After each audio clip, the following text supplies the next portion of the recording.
let's do this.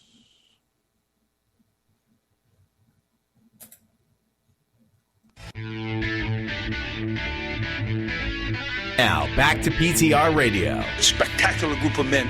You go find them, you throw your arms around them, you give them a big kiss on the mouth. This is PTR Radio.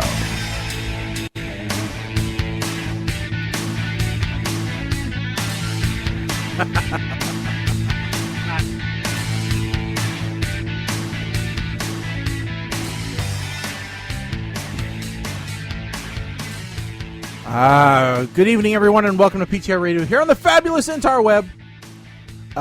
Sorry we're running a little bit late this evening. That is entirely my fault. It's my fault because today has not run on time. So... No, it's not your fault. Listen.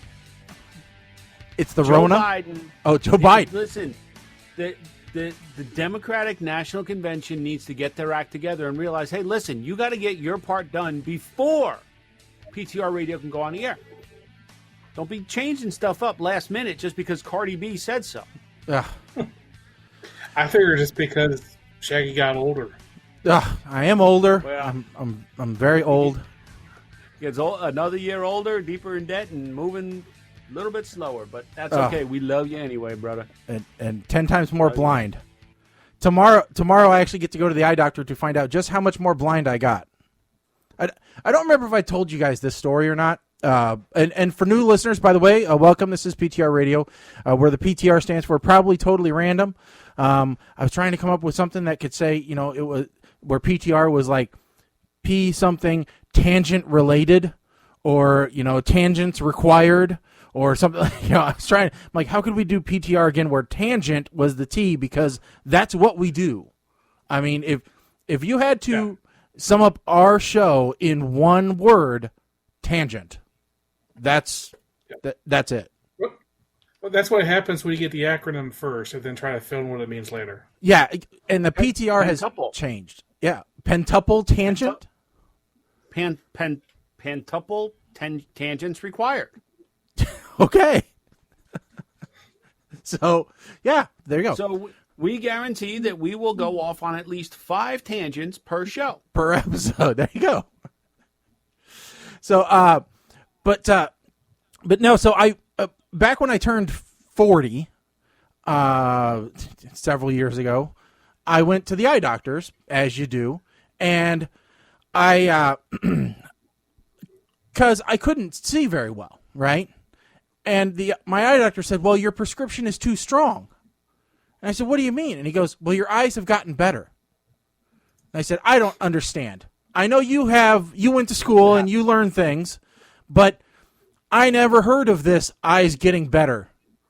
And I'm like, explain this to me. And he goes, yeah, you hit a point in your late 30s, early 40s, where your eyes actually get a little bit better. And I said, does this mean eventually, like when I'm 60, I won't need glasses at all? And he goes, no, that's not how this works. He goes, your eyes will get a little bit better, and then they're going to get dramatically worse. Yes. And he said, then you're going to be saying hello bifocals.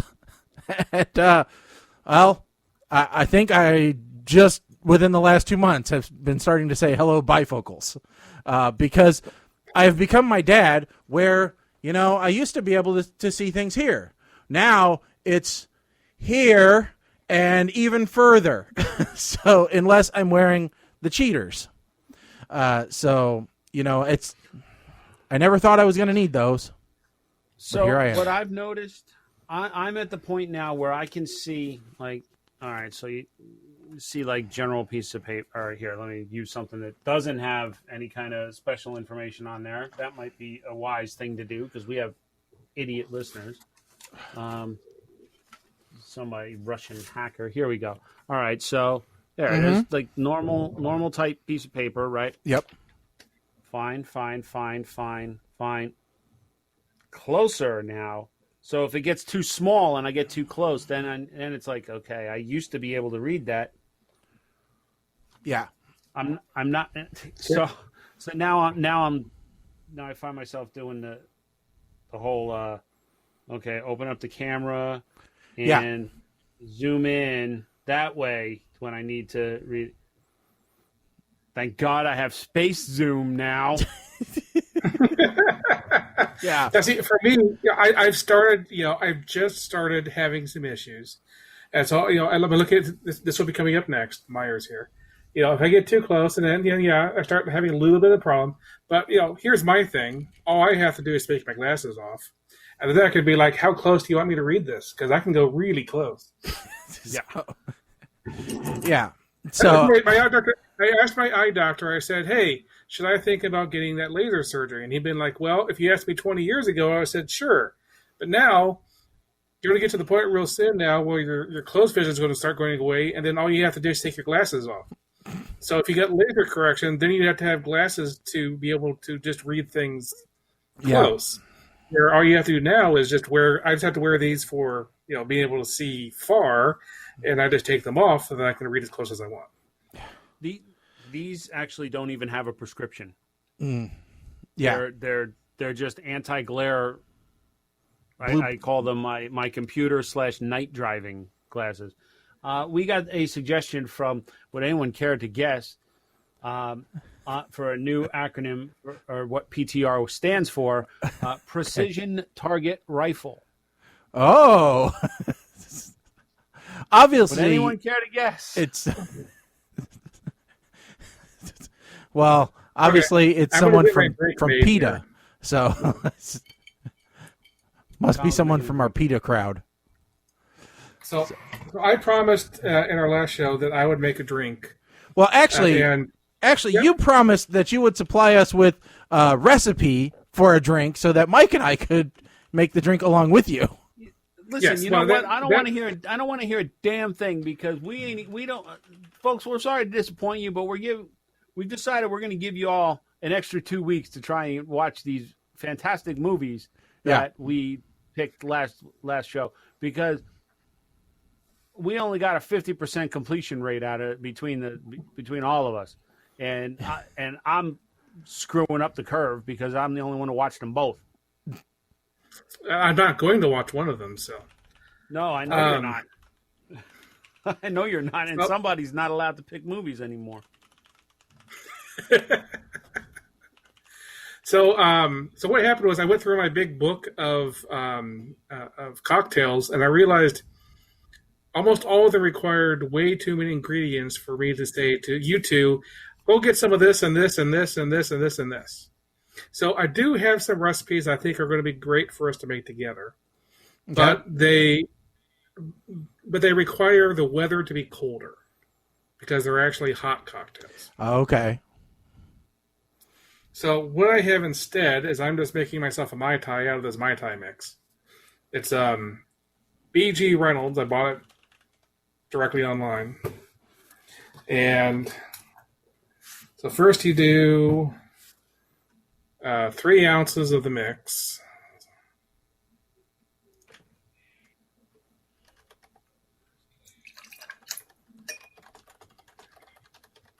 Okay, so 3 ounces Mai Tai mix. Yep. And then we're going to do 3 ounces of Myers rum. Because this is the rum that we have. And Mai Tais are traditionally made with darker rum. And this is in my family, this is the best rum. Because this is the main ingredient in rum balls, which is one of my mother's favorite recipes to make during the holidays. Rum balls. The famous Blair rum balls. Ooh, yes.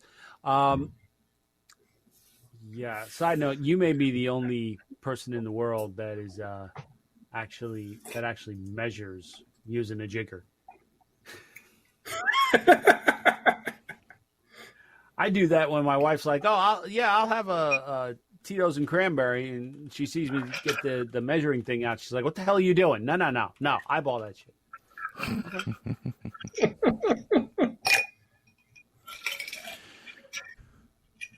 Okay. So, Shaggy, you're the only one not drinking tonight. Is that because you partook in? You're still hungover from your birthday? No, actually, for my birthday, I had a large glass, a glass of some Powers Gold, But other than that, nothing major. But it was just a low key birthday at home. Well, tomorrow I'm having a delivery, much like you did, Shaggy, where you had all your cider delivered. Oh, so you bought $300 worth of booze? Not quite that much, but it is cans of mead. Mead. So you're going 12th century.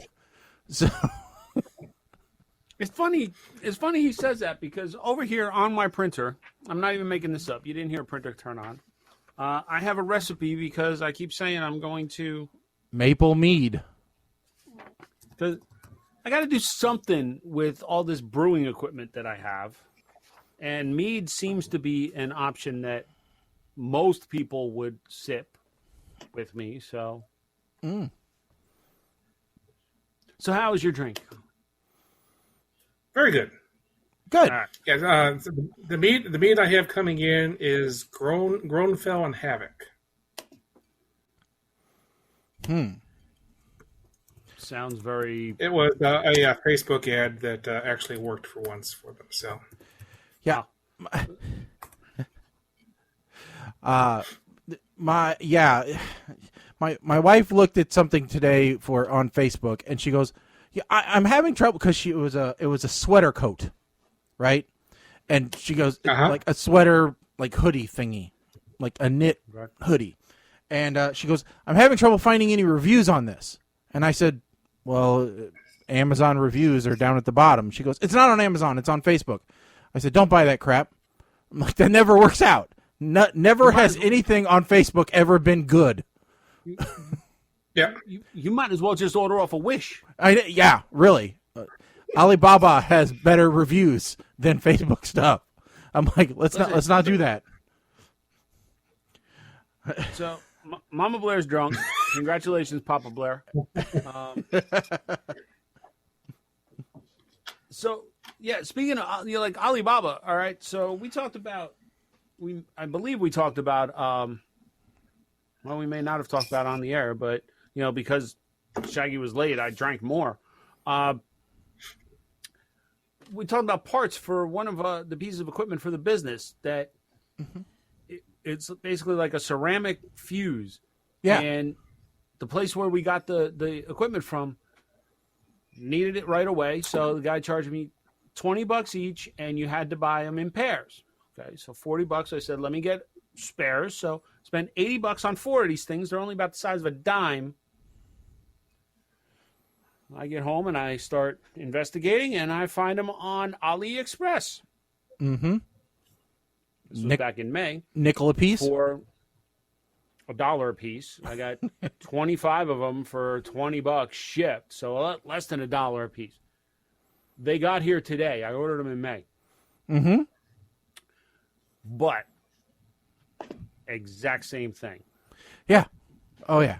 Well, I actually got a delivery today, too, that I ordered actually before yours.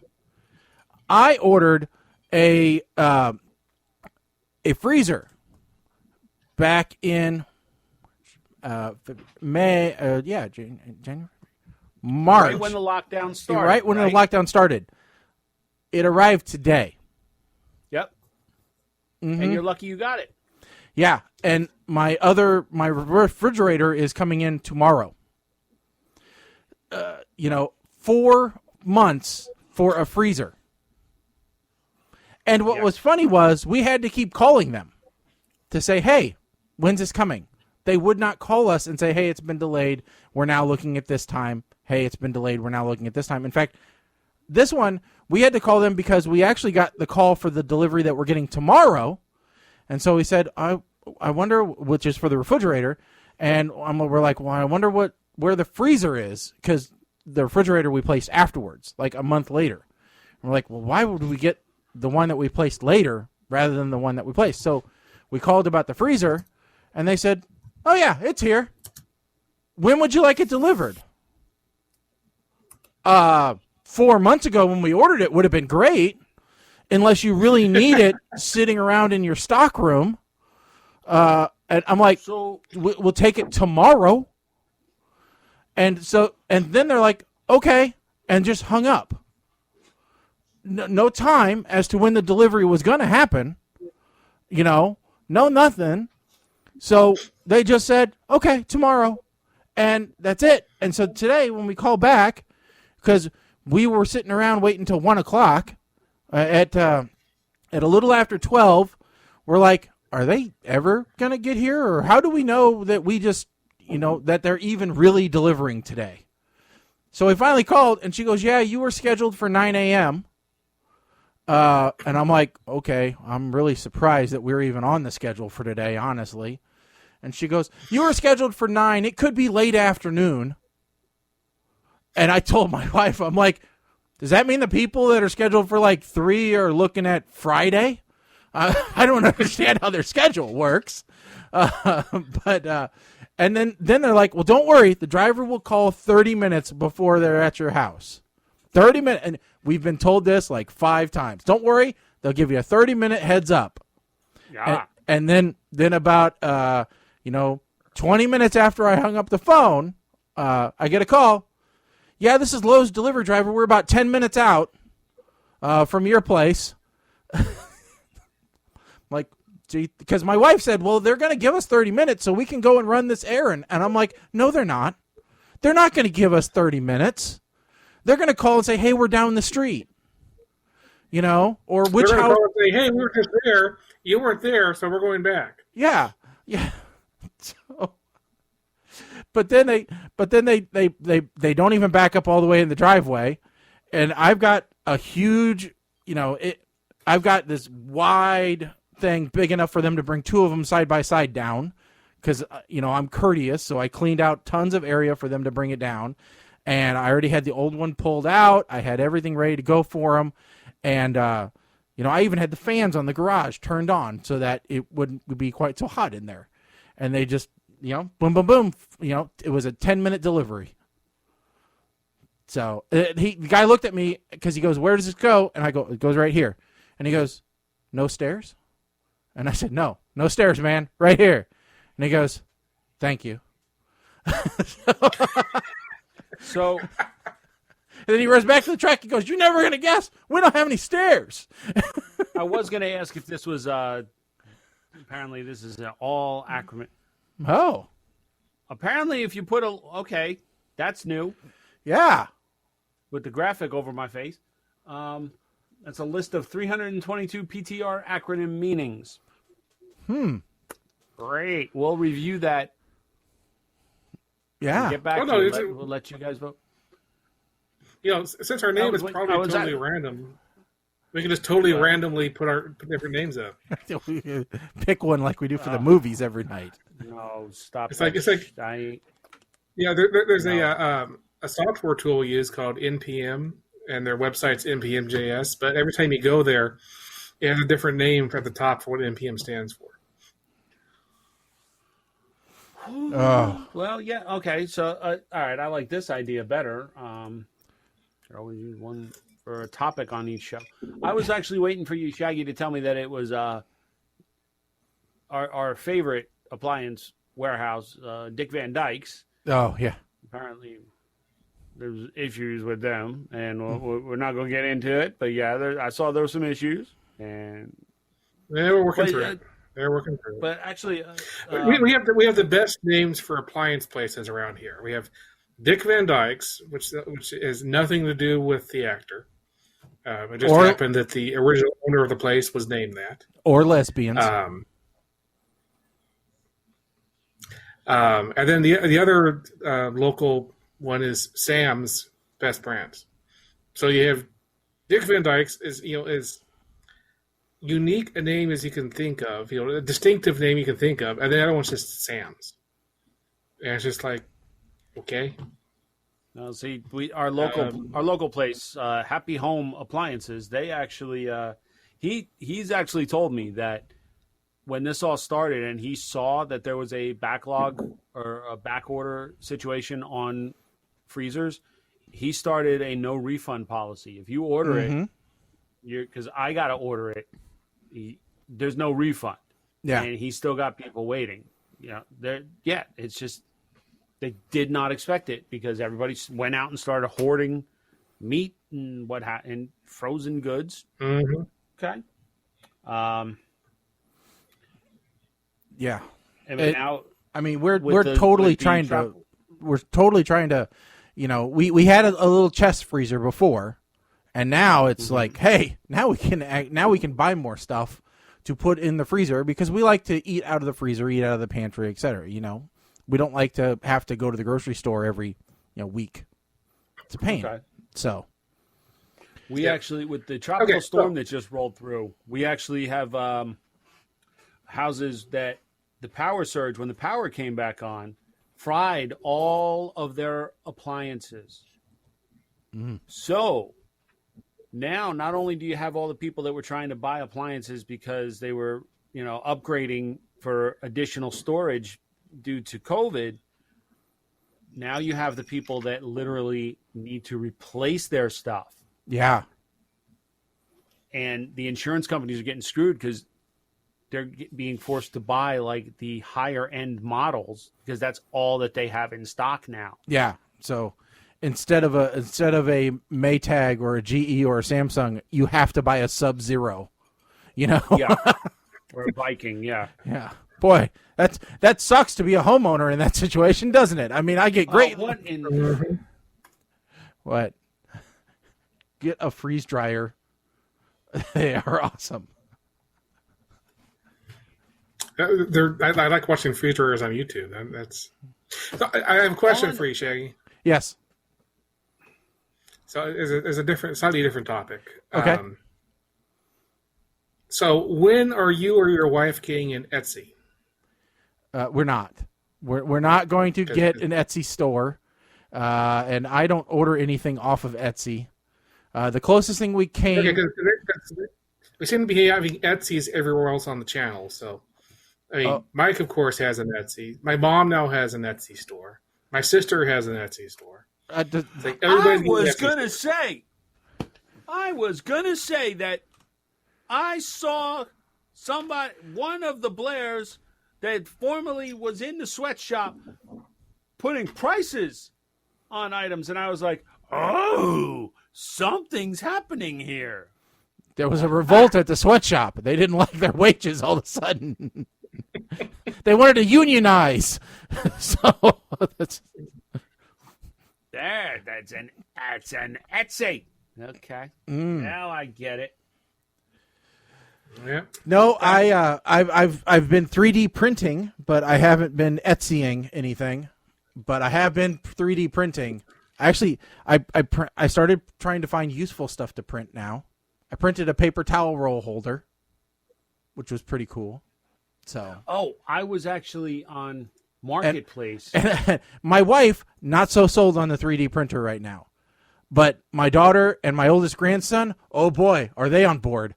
My daughter actually came over the other day for my birthday, and she goes, "This is the coolest hobby you have ever gotten into, is 3D printing." I think they want to be able to 3D print more than anything else. But, I'm the one who bought the printer. I have to find it again. Oh, I know I looked at it, but go ahead. So, I look so Mama Blair bought a cabinet. Someone was taking apart the cabinets in the house and selling them online. So she went and bought it, but it was like from the 80s and had a rail system for holding up that rail system doesn't exist anymore, and it required these little plastic pegs. Oh, I can print So those. we went and we found that someone had found the plastic pegs and put up the plans online on how to 3D print them. Mm-hmm. And so we found a place online that just send us the 3D printed pegs. Oh, yeah. You can definitely order 3D prints, for sure. So just those little things like that where you're like, yeah. Okay, this is very different. Yep. So I came across this while I was surfing Marketplace because apparently that's the other thing you do while you're, on Facebook waiting, like right before bed. Somebody might be selling crap you might want. And this guy is selling a Monoprice Maker Select Plus 3D printer, which is like the bigger model, right? But needs a new cartridge. You don't put it up there. Somebody might swipe it on me here. Only thing it needs is a new cartridge heater, Which they say is $10 to $15 on Amazon. I'm like, Yeah, the extruder is not, or the heater is not that expensive. Like I was looking at buying a brand new Swiss one, and it's like $20. All right, so really, like for 115, I just got to look up the specs on this thing and see, see if it's any good. Yeah. Yeah, it doesn't look bad. I will tell you one thing you need to look is see if the bed is heated or not. You want a heated bed. Okay. Well, here, why not? Since we're not doing the movie review, let me. All right. So, but so yeah, I mean, I like I said, I bought the Ender 3, and boy, that thing is super flexible in what you can do with it. People have done all kinds of things, mods and everything for that thing, and it's really cheap too. I mean, it was like $235 for what I bought, so I'm really happy with it. But pretty much any of them out there, you can get into the hobby, and I mean, filament is not cheap. Don't lie to yourself. Filament's not cheap. It's about $20 a roll, 22 something like that, shipped. But depending upon what you're doing, it can be pretty cheap to make little widgets with. And I actually found one. You want to know about one that is awesome? CR30. There is one out there that Creality came out with, which is a prototype. They haven't. I don't think it's gone to market yet. But if it's in market, it's one of the coolest little gadgets that I have seen, and it is going to just completely blow your mind. So here is the Creality CR30, which has on it a bed that rolls so it can just continually print. So then it's a little assembly line printer. So then it can just keep printing little things. And then they just fall off the edge. How much is it? I don't have a price on it, but it's not going to be cheap. I can tell you that right now. Oh. But one of the cool things is it can also print. Where's it at? Because it is a continuous belt-fed printer, you're not limited to. Oh, get off of there, stupid cats! I don't care about cat. There we go. So here you can see it printing a very long object, which would be something you would have problems with the standard printer. Is normally you'd have to print shapes, glue them together, etc.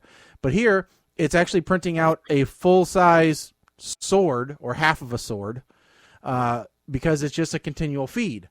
So it has that ability, which is really, really cool, that it can do that. I also saw a model of this one printing a full-size Mjolnir, Thor's hammer, and it did it without any support structure. So it printed the hammerhead first, and then the handle just stuck straight out in the middle of the air. This is... wait a minute. So obviously it only does one side. It would be flat on the other side, but so you'd print out two and then you'd glue them together. But that would give you a full-size sword in one piece rather than that typically would have been probably like 3 pieces for each half that you'd have to do. So this is an 8x8x7 print area. Okay. It does have a heated build plate. Okay. 8x8x8 is just a little bit smaller than mine. Mine's about 8.5 cubed. Okay. But really, the height isn't that terribly important, to tell you the truth. No, but for $100 versus it's a great toy. It's a great way to get into it and see if you like it. I should just. Why am I doing this now? Because you just email them and say, "I'll take it. I'll take it right now." Well, I'm actually looking to see how much the if Monoprice actually sells the part that he says I need, and if they do, then I'll just say, okay, I'll give you. This is how much the part's going to cost me, right from the Monoprice. So, yeah, but no, it's I like it. I like it. So. A toy though. You need a toy. Everybody needs a toy. Everybody needs a. Colin's got a 3D printer. I got one. You need one. Colin's got that little pen thing, the doodle pen somewhere. Yeah. Come on, Mike. Everybody's doing it. I love getting other people to spend money. That's one of my favorite things. Okay, Colin. And here you go. We're asking. Yes, you can print your own Lego pieces. In fact, on Thingiverse, there's a customizable thing called like Need a Piece, where you say, "Hey, I want a piece that's this by this, and it's thin or it's thick or whatever," and you can just say, "That's what I want," and it'll then tell you, "Okay, here's the sign for it." And I'm actually making a present for both of you on my printer. So I designed one up that I'm going to be sending both of you guys. Because I went and did a custom one. And then I got my paints in as well. So we'll see how badly I can paint something. Because that's the other part, is that then you have to paint it. So. That reminded me, I needed to show off my one of the most expensive Lego pieces in the world. Okay. Oh, jeez. It's Yeah. Yeah, I actually have the entire NES Lego kit coming. It hasn't arrived yet, but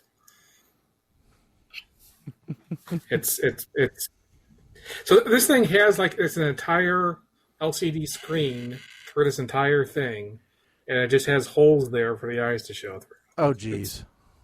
Ridiculous. That's crazy. That is nuts. All right, so and Bluetooth. Oh my! So I was listening to another radio show, and they were.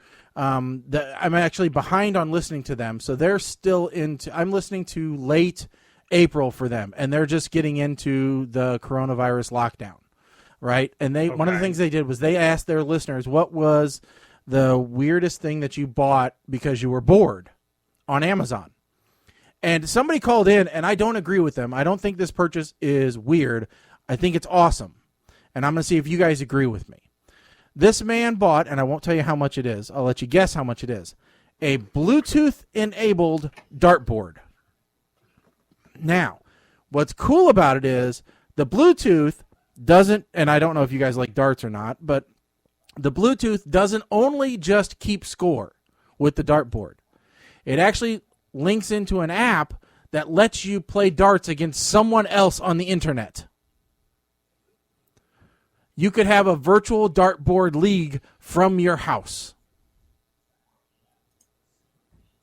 So, 2 questions. 1, do you think that's cool? And 2, how much do you think it costs? So, Colin, you first. Do you think it's cool? Well, I guess, and 3, do you even like darts? 1, do you think it's cool? 2, do you like darts? And 3, how much do you think it costs? I like darts. I don't like playing computer games with other people, so I'm not sure why I would want to play darts with other people. I don't like playing games across the internet because I get bored and just want to go away, and then I feel bad that somebody else who is playing something with me is sitting there going, "Come on, throw the dart already!" As far as how much it costs, I don't know. Let's say, does it actually move the darts, or does it just tell you where the dart was? Well, I mean, you throw the darts, it records your score, and then after the other person goes on their board in their house, it will tell you what their score was. Okay. There's a chessboard that does the same thing, except it actually moves the chess pieces around. Right. So I'd say $30. $30. Okay, Mike. Those 3 questions. So, darts, if I guess it's fun if you're at the bar. Do I think it's cool? I guess I could see it's kind of a more physical multiplayer game kind of thing. As for price, I'm assuming that the board itself, it's Bluetooth enabled, but the board itself has to have some kind of sensor array to tell where the darts hit to be able to send the score elsewhere. I'm going to say 150. Okay. So I did think it was cool. I do like darts, although honestly, I like metal tip darts more so, and this is a plastic tip dart, product, because you would think it would need to be, right? Metal tip darts could damage the sensors and everything. And price, $350. It ain't that cool. But don't worry, because that's the low-level one. The professional one is $1,600. That's horse pucky right there. Yeah. I don't know. But I could kind of see, especially right now, if you were a regular dart player, like if you were a guy that was in a dart league, like a bowling league or whatever, because they do have dart leagues, and you were missing that you would spend your stimulus money on a Bluetooth connected dartboard. No. The same person that's in a dart league would consider spending his money on a Bluetooth connected dartboard. So, Marcy's saying, yeah, it's cool. For 2 games, then it goes in the storage room. Well, no, it don't go in the storage room because it just hangs on the wall. Yeah, and never to be opened again.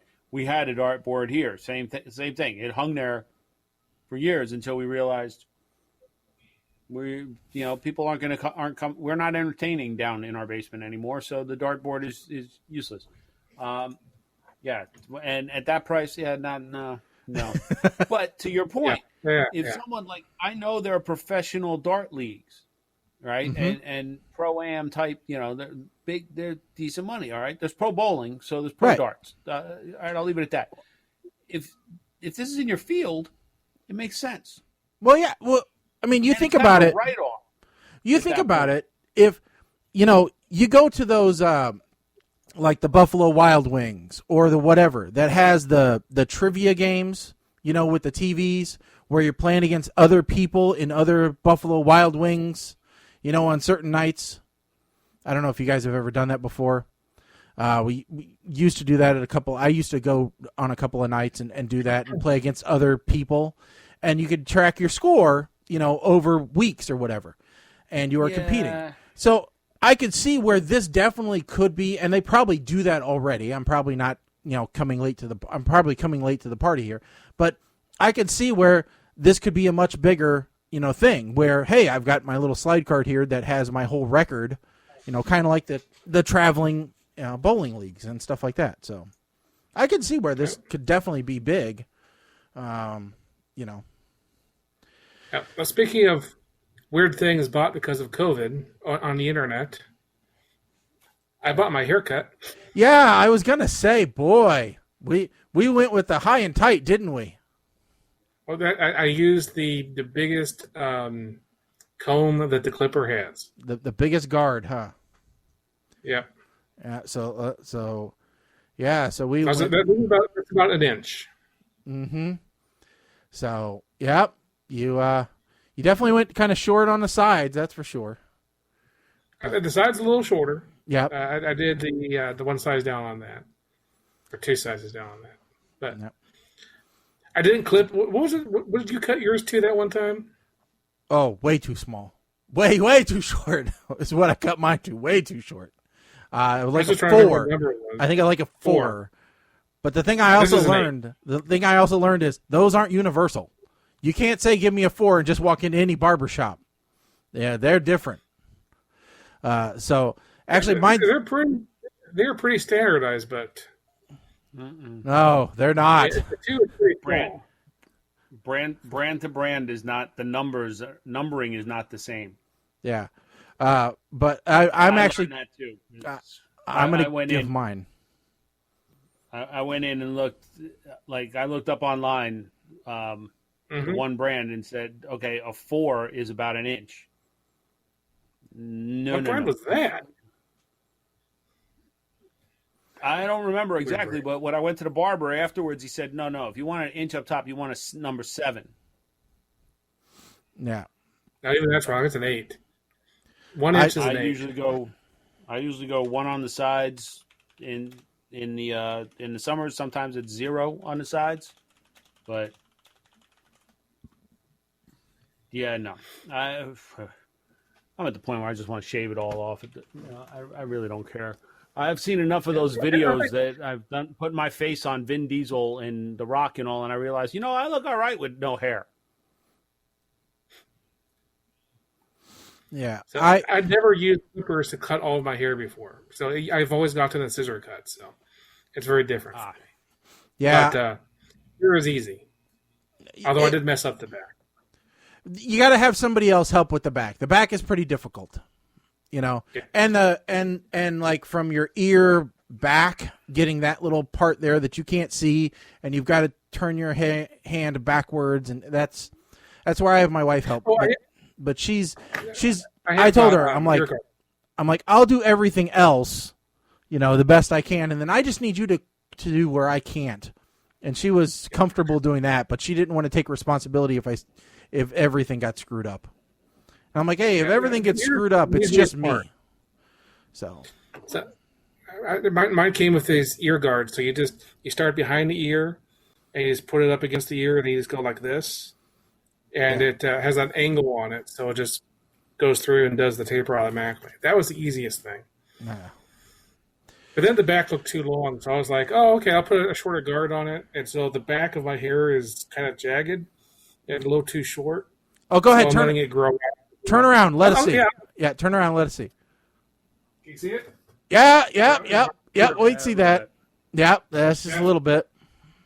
Yeah, so I'm just going to let I'm just letting it grow out a little bit, and I'll go back in and then straighten it up. I didn't want to, cut the other side a little short to go up with it. I'm just like, I'll just let it grow out. Yeah. No. And the thing is, mine, what I use is, all I have was a beard trimmer. And at the time, I didn't have, buying actual hair clippers was like, all right, you're going to wait 3 months for a hair clipper. Because it was pretty well into this, right? So I'm like, okay, how big of a guard does my beard trimmer go up to? And it turns out it goes up to 16 millimeters, which turns out is perfect for me. If I just trim on that, then that's about where I want it to be. It's the shortest length that I actually want my hair cut at, which is where I want my hair cut at. I want it cut as short as it possibly can be cut, and not look stupid. So yeah. And then, funny enough, I found that my clipper set, my beard trimmer set, is not just beard trimmer. It's actually for all manscaping. And the little I wondered, I'm like, why the heck does this have 3 different color blades, guards on it? And then I actually read the guards, and it goes, oh, well, this is for hair, this is for beard, and this is for body. And then I'm like, oh, okay, gotcha. That's for back, basically. Yeah. Okay. So when somebody says manscaping, I'm one of those pretty much hairless guys. I don't have a hairy chest. I don't have hair. Even my legs are not really hairy. So when I think of manscaping, I'm thinking, really, you're telling people that you trim your ball sack? Yeah, Come on. Your undercarriage. I mean, well, that is what. All right, no. We're not going any further. There's down a whole this rabbit hole. There's a whole brand called. There's a whole brand called Manscaped, so and we don't do ads for them. I don't give a rat. Listen, can we talk about? We're going to revisit a topic that we talked about many years, last year, I think. Hold on, Mike. I think we have a gateway topic that you actually posted to this. The first topic in tonight's show. That is somewhat related to manscaping. Man loses penis to infection. Doctors I build. forgot that I put that in there. Why did I do that? Doctor builds new one on arm.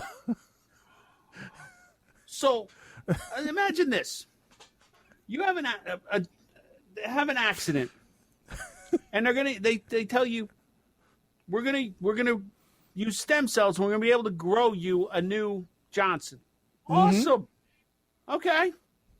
And then after the surgery, you wake up and notice that your arm is in a cast. Yep. Doc, what's this? Oh, well, say hello to Mr. Johnson. On my freaking forearm? My name is Mr. Smith. We're in the middle of a heat wave. I can't be wearing long sleeve shirts here to hide it. What are you doing? I can't go out in public now. I can't eat. Go to cut my steak and oh damn, it's in my mashed potatoes. Come on now. And it's Britain. It's Britain. So Well, I mean, it's a British man. Of course it is. I didn't even make that connection. Of course, it's a British man. He's got bangers and mash. Yep, there you go. Okay, listen. You tell me that they couldn't find a better place to grow this thing. It had to be on his forearm, really? Now, I know the old joke like, why? No. No. Why? Yeah. Why? I mean, I don't get it. There had to have been a better place for it. I mean, obviously, they don't want to put it on his face. You don't want to have two noses. You don't want to make him look like a unicorn, not on his forehead. But When it's on the forehead, that's called the UNICEF. Okay, no, that's a non-for-profit organization. But yeah, I mean, they couldn't have grown it down his leg, like on his thigh. I mean, there's a blood supply there. Or just put it where it was going to end up. Hold on. Put it where it was going to end up. I have another joke that goes along with this. Okay. Hold on, I gotta send you the picture. Okay. Where is it? I gotta find it real quick. Hold on. Oh, why does she post so much stuff? There it is. So, I mean, this could have been an option right here. Oh yeah. So that could have been an option. I'm just saying. Instead of growing it, obviously they grow them in the lab. So well, maybe he's Jewish, and that's why they couldn't do it this way. I don't know. So, okay, all right. So Mama Blair is asking. Since it isn't really seen in the photos, is it really true? You know what? I don't think I even want to think about that. And apparently we're getting really bad storms here. So if I freeze up, just okay. Go on without me, gents. When McDonald was due for the operation to transfer the new penis to his groin area, he was reportedly unwell, and it was pushed to a later date. The coronavirus pandemic further added to the delays. He hopes to have his final surgery by the end of the year. He already has 2 children, so he wasn't worried about sex. A tube and a hand pump are said to allow for a mechanical erection. Hold on, honey, I got to get the bicycle pump out. So, to tie this into one of our other favorite topics, apparently that was the subject of an episode of From Not to Hot, Family Crisis, Honey Boo Boo Child, because Sugar Bear was having trouble and they had to get a shot in Captain Winky. Well, and then had to use a pump. And they talked about this. Now, listen, I am not judgmental. I just watched a Rizzoli. We talked about how I finished up Heart to Heart. I just started watching Rizzoli and Isles, and that was one of the episodes where the man got penis injections. I am not judgmental, but there ain't no attractive people on that show, and any talk of any kind of noogie is just it disturbs the hell out of me. And they do a whole episode about how Sugar Bear needs help getting it up.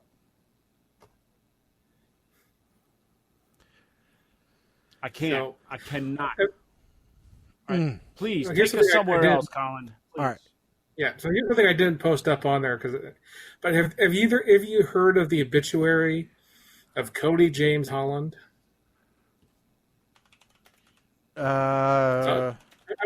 I'm just going to read this because this is one of the funniest obituaries I've ever seen. Okay. I'll skip over the parts of it that are talking about family here. So, Cody Gotcha. James Holland, the man, the myth, the legend, tough guy with a big heart, 26-year-old. friend to most, hater to some. He loved with his whole heart. He loved his family, both biological and those he selected to be his family. He loved his black wife-beater T-shirts, his trucks, his motorcycle, his dog, his girl, his guns, hunting and fishing with his friends and family, not necessarily in that order. He loved steak, chew, and beer, again, not in that order. He loved Sour Patch Kids, Swedish Fish, Shania Twain. He loved his middle finger and throwing his butt to the world. Yep. In his younger days, he was pretty sure he was a gangsta. Gold chains, hat on sideways, and pants down to his ankles. Some things don't change. He grew up but still loved inappropriate T-shirts, ball caps, and big belt buckles. Cody played hard and lived life like he wanted. His favorite saying was, "You don't tell me what to do, I do what I want." Cody James left us on August 8th, 2020, as a result of injury sustained from being a dumbass. He drank, drove, and didn't wear a seatbelt. Please don't be a dumbass. Wait a second. You missed part of it. I skipped. If you want to go back. When asked about future, Cody attended Hovelton Central School, where he was a standout athlete and scholar. He loved his teammates, soccer, basketball, and baseball. When asked about future endeavors, Cody's response was, "I'm gonna be a porn star." I imagine he said it exactly that way. However, he did get a degree from Paul Smith's and became an NYS corrections officer. He worked for Bradley's service station for many years, where he made lifelong friends. Because that's a family who's facing what actually happened and isn't spackling it up with. We're going to miss him. Nope, he was a ass. Don't be a dumbass. It's funny you bring that up because there's a whole big thing. Wasn't there an episode of Dawson's Creek where everybody hated the chick, and when she fell off the dock and drowned, everybody's saying all these nice things at her funeral, but then Jen was like, "Why are you all making it sound like you cared about her? You hated her and she hated every one of you. She was not a nice person." Like, lost it because everybody was lying. I don't know. I never watched Dawson's Creek. I remember this particular episode, and I don't know why. I wasn't a girl, so I didn't watch Dawson's Creek. Look, there were hot chicks on Dawson's Creek. When I was that age and I wanted to see hot chicks, I just watched porn. Not all of us had the internet. I didn't have the internet. I had VHS tapes and magazines. Suddenly, I'm understanding how one of the movies that we were supposed to review tonight got picked. I don't even know which movie you're talking about because I ran out of time. Let me guess. The one with John Ritter? Know. Is John Ritter's movie a secret XXX film? Let me go back because Mama Blair posted this earlier.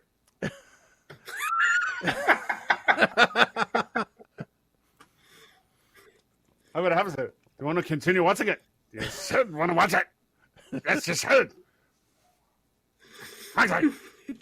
I don't recommend anything that's knowingly just pornography. If that's what if that's what the issue is. On Netflix or Amazon, it's not going to be pornographic, okay? It's going to be Cinemax style pornographic. This one went as far as to have actual porn stars in it. Okay, well. And I'm not even talking like beyond just like Ron Jeremy like cameo, because I can see a Ron Jeremy cameo being in a lot of films that we watch. This is beyond just a cameo, okay? This is a credited role by porn stars. Speaking of Ron Jeremy, did anybody see that he's getting hit with a Me Too case now? Is anyone surprised by this, first of all? No, well, Rolling Stone charged Ron with being in the Me Too movement. He showed up as proof against the allegations. Jeremy stands accused of forcibly raping a 25-year-old woman in May of 2014. Huh. Interesting. All right, let's go. Interesting. Let's go back to. All right. Go back to the white sheet here. Yeah, let's go back to the white sheet. So, I'll tell you what. So everybody's in. Let's go to Michael. So everybody's staying inside more, right? So and we see people staying indoors. We're not going out as much. We're not spending as much time with friends and family and activities. And so there are a lot more people, even more so than normal, that are just couch potatoes, basically, for lack of a better term. So what Design Boom has done, now granted, Design Boom, not a medical outlet at all.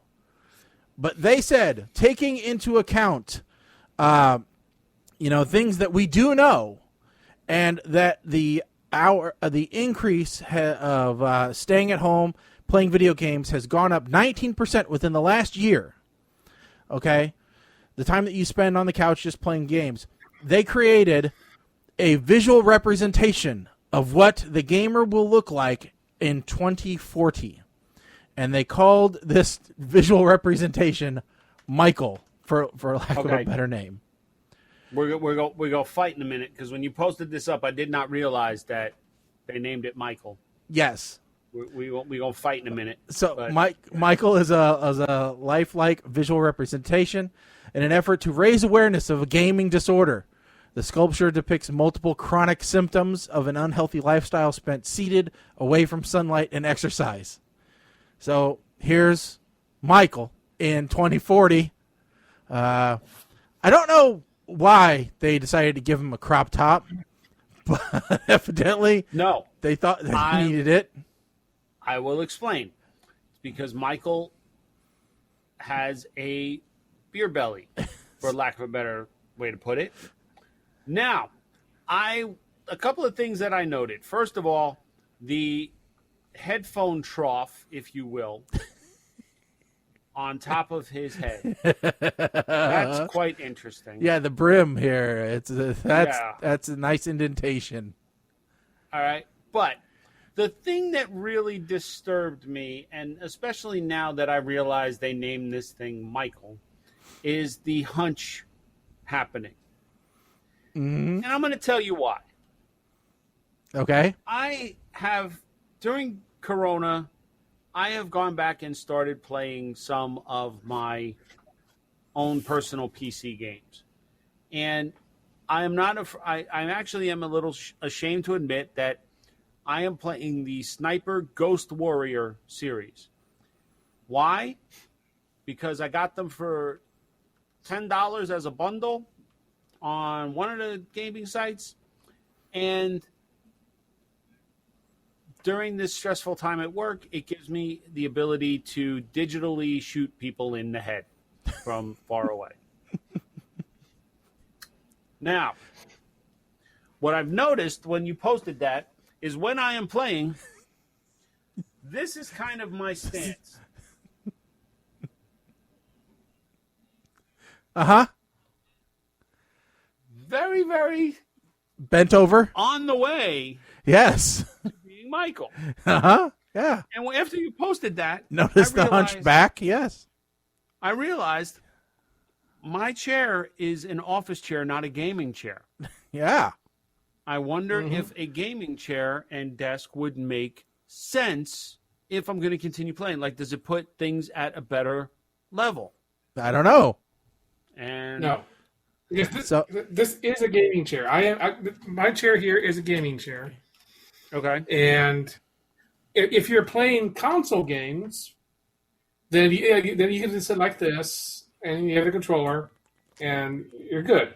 But if you're playing PC games, this is still, doing the PC game. Chair's still way back there, and you're doing the mouse and the keyboard thing. So if that's Michael, the PC gamer, then sure.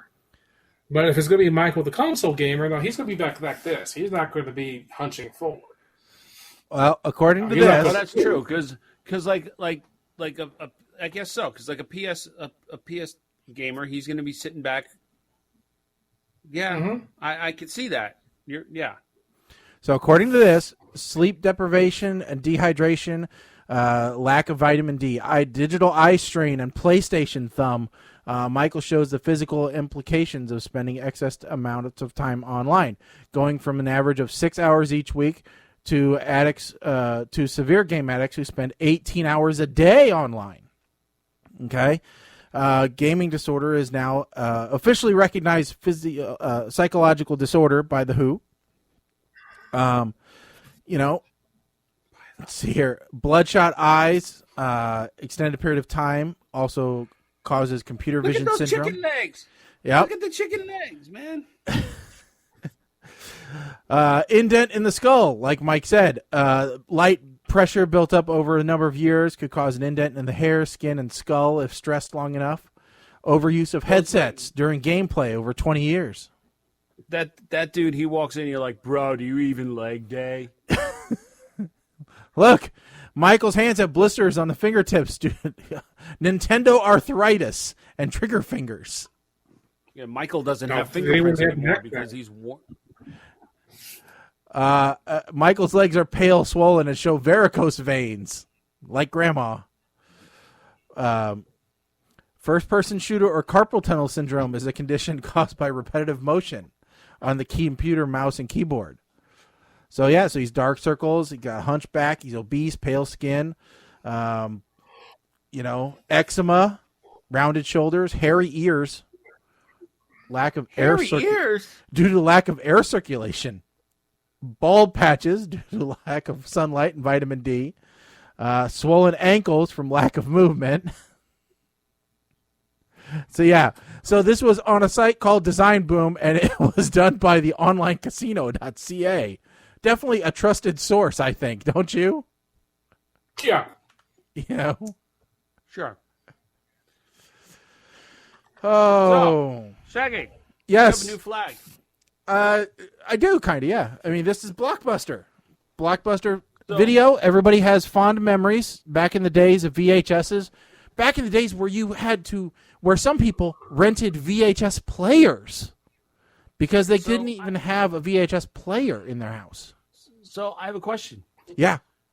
Are you going to go stay at the new Airbnb that just popped up? Is that why you put the flag up? You know what? I did put the flag up in its honor because, as we know, there was only one remaining Airbnb left in the country. One remaining what? Blockbuster, sorry. One remaining Airbnb. One remaining Blockbuster. And it was in Bend, Oregon. And so now that has changed. But and it's now a nostalgic 90s sleepover location on Airbnb. But I want to do it. I think it would be kind of cool. But I want to know, can you really spend the night in the store? Well, yeah. What else are you? Make me look this up. Because they were only charging like $4. from what I had read.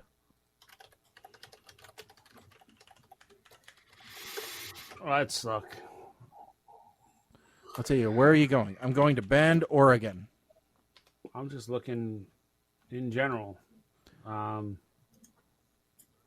I want to look and let's see here, my fancy, and I want to go. $4 a night. That's super cheap for any Airbnb. 3 one-night stays.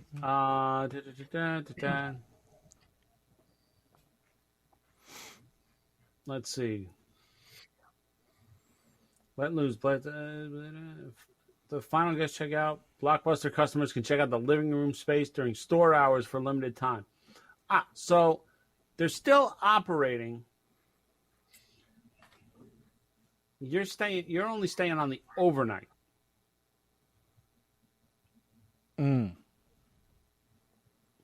Now, I think it's funny as hell that they have like the retro candies and stuff, like retro Doritos in the snacks. Oh, you've got to be located in their county in order to stay there. So no foreign visitors. Oh, well, that sucks. I know. What is that? I don't. Here in Illinois, we have an Airbnb. I don't know if it's Airbnb, but it's a furniture store. So you can go and actually stay overnight in a furniture store. Out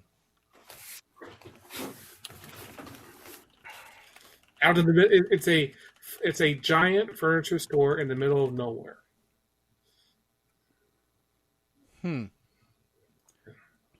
I almost had to stay at BJ's for like 2 days because of a snowstorm.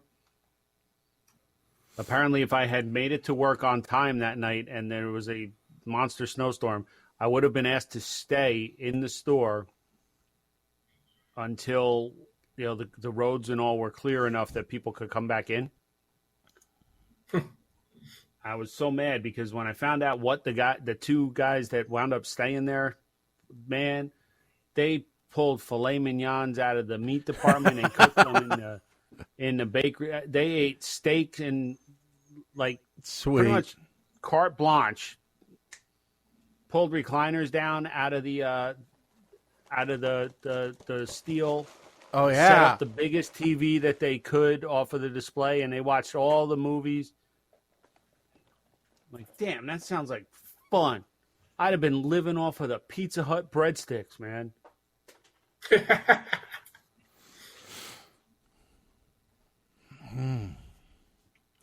Yeah, you think about what store. Stinks, though, in addition to that, what other store would you like to be locked in overnight?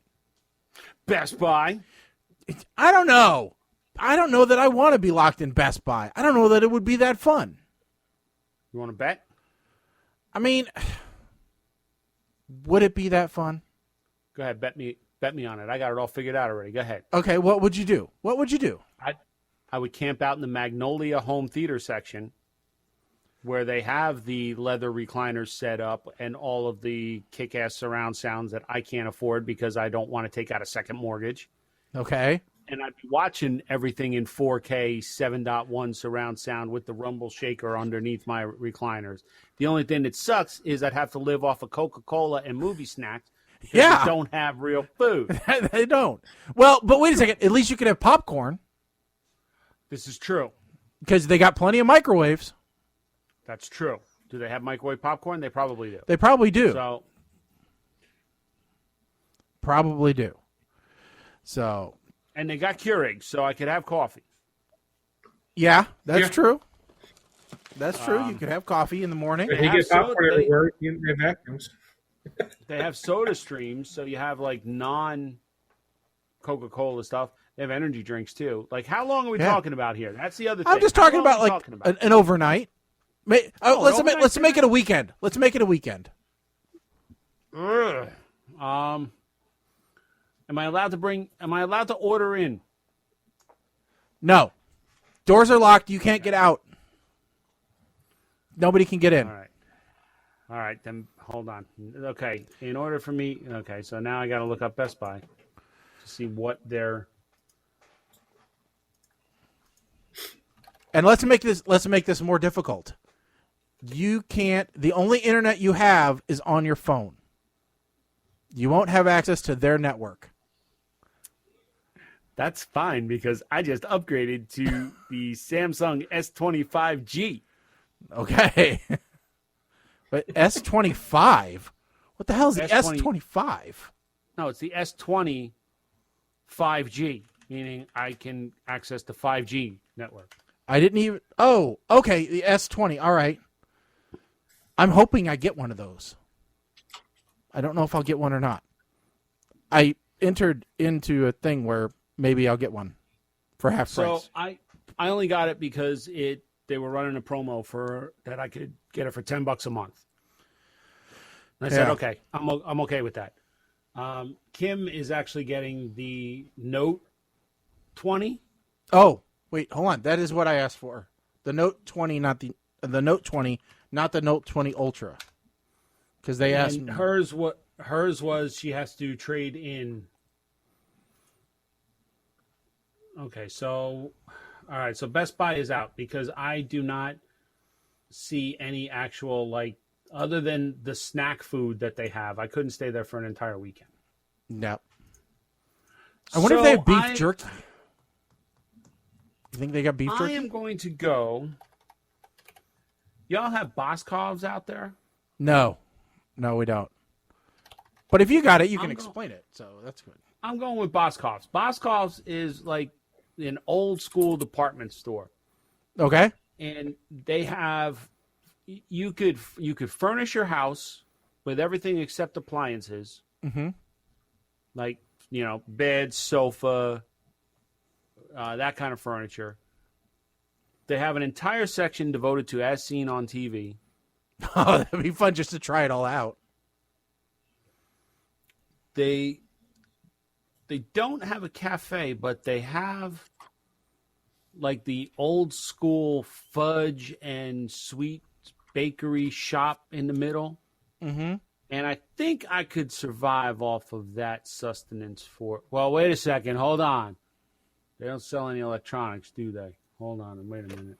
I mean, because the easy pick would be like Walmart, Meijer, Target. Yeah, I mean, those are easy picks. But we got to pick some place that's not that. So, Colin, while he's doing the research, what do you think? Not picking the easy ones. Where do you think you could hang out for 2 days? Let's see. Could you do Barnes and Noble? Could you do Barnes and Noble? Because I know how you like it. They may be mad, and so I haven't started to put it in there again. Okay. I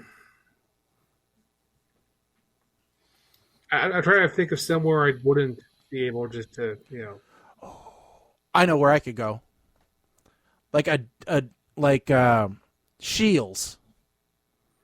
Shields Sporting Goods. I was thinking sporting goods, but yes, you're absolutely correct. I mean, they have an entire restaurant there, so they've got that. Not only do they have a restaurant, but they've got all the backpacking food, right? So they've got all that dehydrated food there. They've got a Ferris wheel in there. If I get really hungry, I'll eat the fish out of the aquarium, And not only that, but then you could get skateboard or roller skates and go, because it's 2 levels. I mean, that'd be kind of fun. They've got a couple of arcade games. They've got guns, so you could shoot around in there. That'd be kind of cool. Yeah. Bicycles. You could just think about just taking a bicycle out and just biking around the store just at night because nobody's there. They still have the virtual NASCAR thing, or is that gone? I think they do. I think they do still have that, and I think they got a bowling thing. I think they got a bowling thing. Silicon Motor Speedway? They might. I don't know, but I know they got a couple of like simulator things.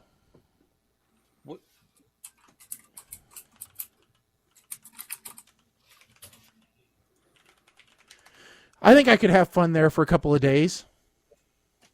Yeah, I think you picked the right one there. I mean, because that's not something you'd normally think of. You know. I mean, there's part of me that was thinking like IKEA, but Oh, IKEA. IKEA would be a good pick. Boy, you couldn't. I don't know how you could get bored there. You have so much to do. They don't have electronics, so you wouldn't have any TVs Right. to watch. But if you got your phone, that's fine. Yeah. You can test out every single bed and Swedish meatballs out the wazoo. Yeah. They got plenty of chocolate. They got all kinds of stuff. But I kind of feel like that's cheating, like saying you would stay at Walmart. Yeah. I mean, it's got, like, 4 floors. I mean, like people go to huge. IKEA just for the cafe, just for the Swedish meatballs. So I kind of feel like that's cheating. Yeah. Okay, so here we go. So Mom Blair saying Sam's Club. See, like any of the wholesale clubs, I feel like that's kind of cheating too, because you got a little bit of everything there. Yeah. It'd be too easy. How about we put it that way? Yeah. It's an easy out. And she for does sure. vote Shields. Okay. She agrees IKEA is too easy. Of course, no. I'm not gonna drink smoothies on the mountain with you. Please stop falling in love with me. It's not gonna happen. All right. Now, Silicon Motor Speedway. What? See, they used to have one of those at the mall close to us. That's why I asked. It was actually really, really cool. I don't know. But see, now you're onto something. Like I'm thinking, like Dick's Sporting Goods might be a good one because they do have all the camping food. They have all the one by us used to be a Galleons, so they had the rock wall that if you were a member of their Saver Club, you could climb the rock wall. Yeah, that'd be cool. So I think it's still there, even though they don't let people climb it anymore. I don't think they took it down. So Yeah. that would be a cool place to. I don't have all the guns and stuff, but that's fine. I got plenty of stuff to entertain myself with. That would be. So that's a possibility. Okay, so what's the cheapest place that you could imagine spending the night in? Like the lowest caliber. So like, could you spend the weekend in a Big Lots and still be okay? Yeah, that's what I was going to say. Yeah, Big Lots was going to be my answer there. How about a Family Dollar or Dollar Tree or Dollar Store? Dollar Tree, absolutely. My biggest problem with the Dollar Tree is the frozen food section. Listen, Dollar Tree sells $1 spicy chicken sandwiches. Mm-hmm. And it's the best $1 meal you're ever going to have in your freaking life. The problem is Dollar Tree doesn't sell microwaves. So unless I have access to the break room, Which you where would. there may be a microwave. Yeah. Okay, so if there is a microwave in the break room that I can heat some of this food up, Dollar Tree might be my go-to. They don't have any kind of furniture for me to sleep on, Right. but they do have a bunch of Mylar balloons and a helium tank. They might have Don't some. say- Wait a second. They might have some Or bean pool bags, pool noodles. I will weave pool noodles into a mattress.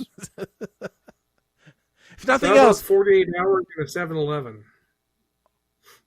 again, sleeping would be your problem because they don't have someplace cozy to sleep on. But you would have enough hot dogs to survive till the next coming of Christ. And I would have fun with just what I could put in the Slurpee machine. That would just be hours of enjoyment. Well, the problem is that 7-Eleven would never actually close, so you wouldn't be able to. You'd be a little more limited. Well, no, this would be a scenario in which they would close, and it would be just you. Okay. Oh, okay.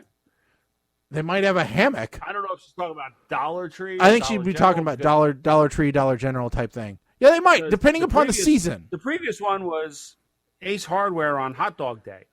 We don't have an Ace Hardware around here that does any kind of. We're lucky that the Home Depot by us does popcorn occasionally. Oh, And usually when they do the popcorn as you're walking in, because the Sunrun solar fucker is set up right across the aisle from, and it gives you a chance to stop and him a chance to swoop in and be like, "Hey, have you ever thought about solar for your house?" And that's what, like, yeah, I rent. That's why I'm eating popcorn for free. You know, it's like I don't think I could do a Harbor Freight because there's no. I don't even think they have candy bars there.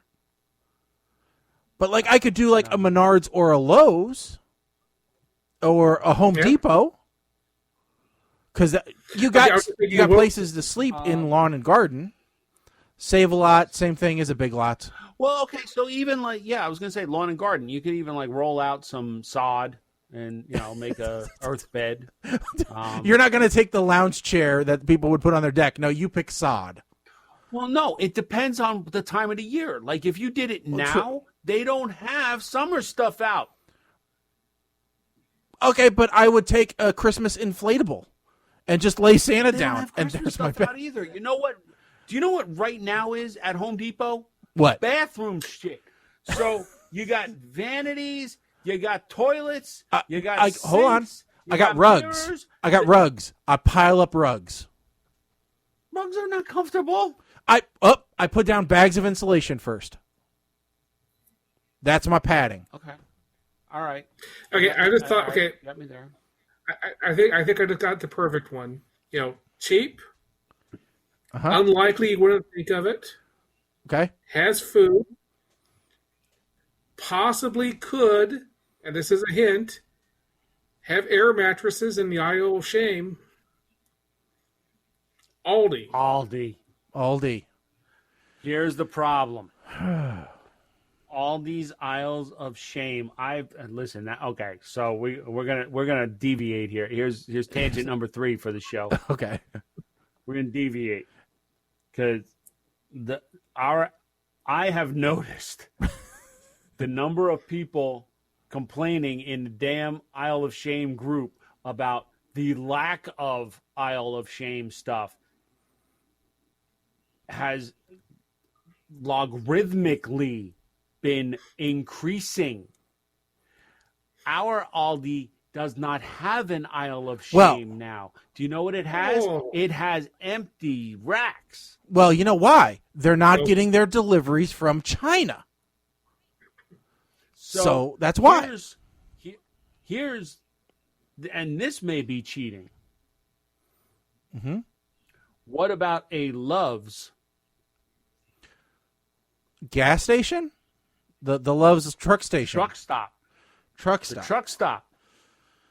Okay, well, you got a shower. That's probably cheating, but Okay, so let's see here. You got a shower. You have DVDs, but nothing to play them on because they sell those not there. true. No, not entirely true. Oh, wait, hold on. because They do sell those sell- like portable DVD players, don't they? A lot of times. Yes. You got tons to eat and drink that they got. Sometimes they have like a country skillet or whatever attached, you know, like some dive greasy spoon place. Yeah. Because sometimes just the Subway or whatever. Yeah. Sometimes, And and this is where there might they really have be the cheating, game they have room. a bed. Yeah, they do have a game room. They might have the bed or massage. Sometimes they have a Or dentist massage. if you really need it. You know, it just depends. You know, this reminds me. There was a guy. When I was going down the rabbit hole on YouTube, he The guy that 24 hours at the world's largest truck stop. Yeah, he reviews truck stops. I watched that same video, Mike. It was amazing. He reviewed truck stop buffets. Was one of the things that he did. Yeah. The Iowa 80 truck stop. Okay, so this 100% would be cheating. And I'm going to throw this link onto our Facebook page right now so people can go look it up. This 100% would be cheating because this place is huge. Well, and you know what was weird is I think it's actually close enough where Colin and I could get there in like 5 hours. I think that's essentially a long day trip for us, Colin. Walcott, Iowa.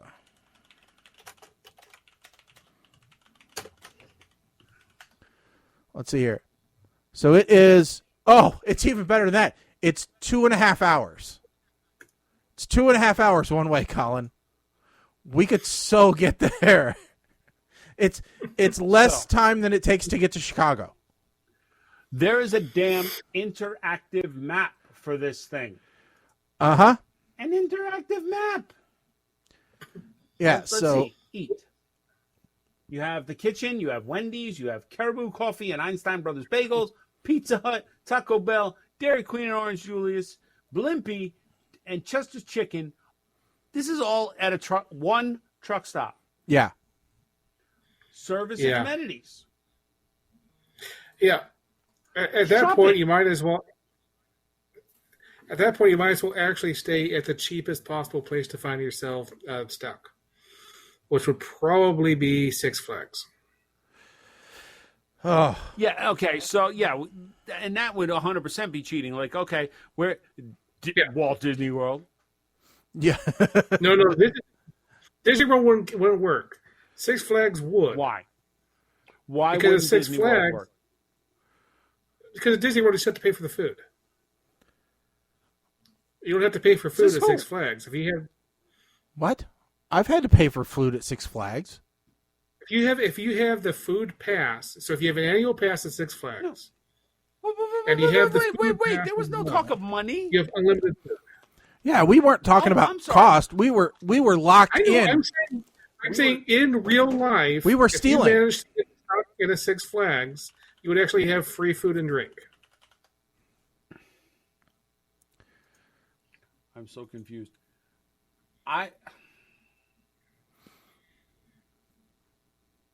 Okay. I'm confused. I guess I misunderstood the whole point of the exercise here. No, you didn't understand. I was saying, looking at that giant gas station we were looking at, I said, Well- if you're going to stay there, you might as well just say you're going to stay at Six Flags. I'm not Well, saying. okay, but By the way- but I flat out said that would be 100% cheating. And now, to your point about 7-Eleven, that's open 24/7. So there's no locked in. There's always somebody there. Which, by the way, this idea All the- isn't new. If you want to see a movie, do you guys know what movie kind of goes along with this? Day of the Dead. No. Dawn of the Dead. I was thinking a It's comedy. the one where they got locked in the mall. Oh, I don't know about that. I was talking about the Dawn of the movie Career Opportunities from 1991. Oh, I thought Dude, what? no. I was the terminal. With Tom Hanks stuck in the airport. No, it's a John. That is an awesome, awesome movie. So John Hughes wrote the movie. It stars Frank Whaley and Jennifer Connelly. And it was a 1991 comedy romance film. Don't say any more because this might wind up on the list. So I'm really surprised it hasn't shown up on the list because it's one I've watched several times. My wife hated it, but yeah. So Barnes and Noble actually wrote a article about 16 things we do if we were locked in a bookstore overnight. Figure out how to work the coffee pot. Bookstore manager finds us asleep in a chair holding the espresso maker instruction manual. That's not something you would do. Replace all the staff picks with our own picks. Decide to finally tackle infinite jest. This is stupid. Relax from mental breakdown by trying out all the gel pens by the register. Okay, that's funny. Go in the back room just to see if it's an interest to a magical land. Instagram a photo of ourselves sitting on a pile of books like a bookworm emperor. Find the wheelie ladder and take a ride. Yeah, Night of the Living Dead. One with Bing Rames and Rearrange the shelves just a tiny bit. Pretty sure I've been to the I-81. and so Yeah. are there staffers or is this self-run? I can figure out how to work an oven. I think microwave we can handle. And, we do have our phones and Google. We can figure out slushy machine. You know. The idea here is not like end of the world apocalypse. The idea is you just happen to get locked in for the weekend, and then a snowstorm hits, so you're the only one. The people aren't coming in. Yeah. And so that's kind of the idea. And there's no repercussions when they come in Monday and find that you have eaten them out of all their profits. You have done a good job. So, like, yes, full-on cheating would be me saying, okay, I'm stuck at one of the casinos in Atlantic City. Or Vegas. That is full-on 100% cheating. Yeah. The idea is, ooh, I like this one. Bed is actually beyond. I like this idea. Okay, we got to think about that because they don't have a lot of food. Right, so they do. No, they have the snack stuff. Yeah, they have the snack stuff. They have the snack stuff. Yeah, and the Soda Stream stuff. They do have that. They have a big Soda Stream section, but you're not eating well. All right. No. By the morning of day 2, when you're going to go, I wish they at least had jerky, because I'm so tired of sweet. No, listen, no, I'm not staying in a brewery. I am not. No. This was part of the plot of Moonlight Madness. Moonlight or Midnight Madness? Midnight Madness. Midnight Madness. No, I've got Pabst Blue Ribbon on my mind. That or Strange Brew. Yeah, no. Get me out of here! I got a ways to throw. Anyway. All right. Speaking of places, Walmart. What about Chuck E. Cheese? Does that count? Chuck E. Cheese would be an interesting place. It would count. What would you do at you'd have to figure out how to get free play on all the machines, or just steal tokens. All you need is the key. Yeah, you'd have to find the key. Yeah, you go in the back room, you find the key, you open the thing, just go click it, click it, click, click, click, click. Do it. Yeah. No issue. Yeah, but because you could get to the prize table already, is there a joy in winning tickets? It doesn't matter. You're just who cares about the tickets? Not everything in Chuck E. Cheese is about tickets. True. Although I'm thinking Dave and Buster's. Dave and Buster's would be an even better one. If Chuck E. Cheese is allowed, Dave and Buster's would be a better one. Dave and Buster's would be better. Alcohol. Well, Dave and Buster's would. They got beer at Chuck E. Cheese. They don't have hard liquor, but they got beer. Chuck E. Cheese has a liquor license here. They have the beer here. Why do you think there's so many fights at Chuck E. Cheese? Okay, let's ask this question though. If you were at a Chuck E. Cheese, is that just a general life philosophy, or is that in relationship to something? Really making me I am further. Okay, well, see. But now I gotta walk it back. Now I gotta walk it back. I would spend a lot of time on that stupid bowling ball game where you have to get the thing to stop at the right spot. Oh, okay. Oh no, I'd continue with my self-destructive behavior, and I would just play every shooting game possible. I think I would have to at least once cannonball into the ball pit. Just because you're never allowed to do that as an adult. In the ball pit. Maybe at the very end of the night. Bazinga. Maybe at the very end of the night when I know that they're finally going to let me out so I can make sure I can get to the hospital. Just in case something in that ball pit is going to give me super ultra COVID. I don't know that they have laser tag. Dave & Buster's in ours. would be cool because they have the golf simulator. So by the time I got out of there, I may actually be able to golf. Okay, so we were talking about all the different stores. One of the things that's happening right now is Walmart has just revealed a list of 160 locations which are being turned into temporary drive-in movies. And they're all sold out already. Yeah. So, Well, how are they sold out? We actually have a real drive-in, so don't need that. How are they? Because it's limited showings, and the two dates that they're doing in New Jersey are like this week. They're sold out. They're only doing a certain. Because I looked as soon as I saw it. Like our town did a drive-in thing at. Okay, so last year, our town spent at least $1 million. I don't know the exact amount. Resurfacing the soccer field for the rec department with AstroTurf. Or it may have been the football field. I think it was the soccer field. And so what do they do? No, I'm sorry. It was the soccer field, but they reseeded it and to make sure that the growth was good and ready for this season. So what do? They have a drive-in movie, a pop-up drive-in movie theater on this soccer field that they spent all of this money reseeding and getting ready pre-COVID for soccer. Now they have all these cars driving and parking on it.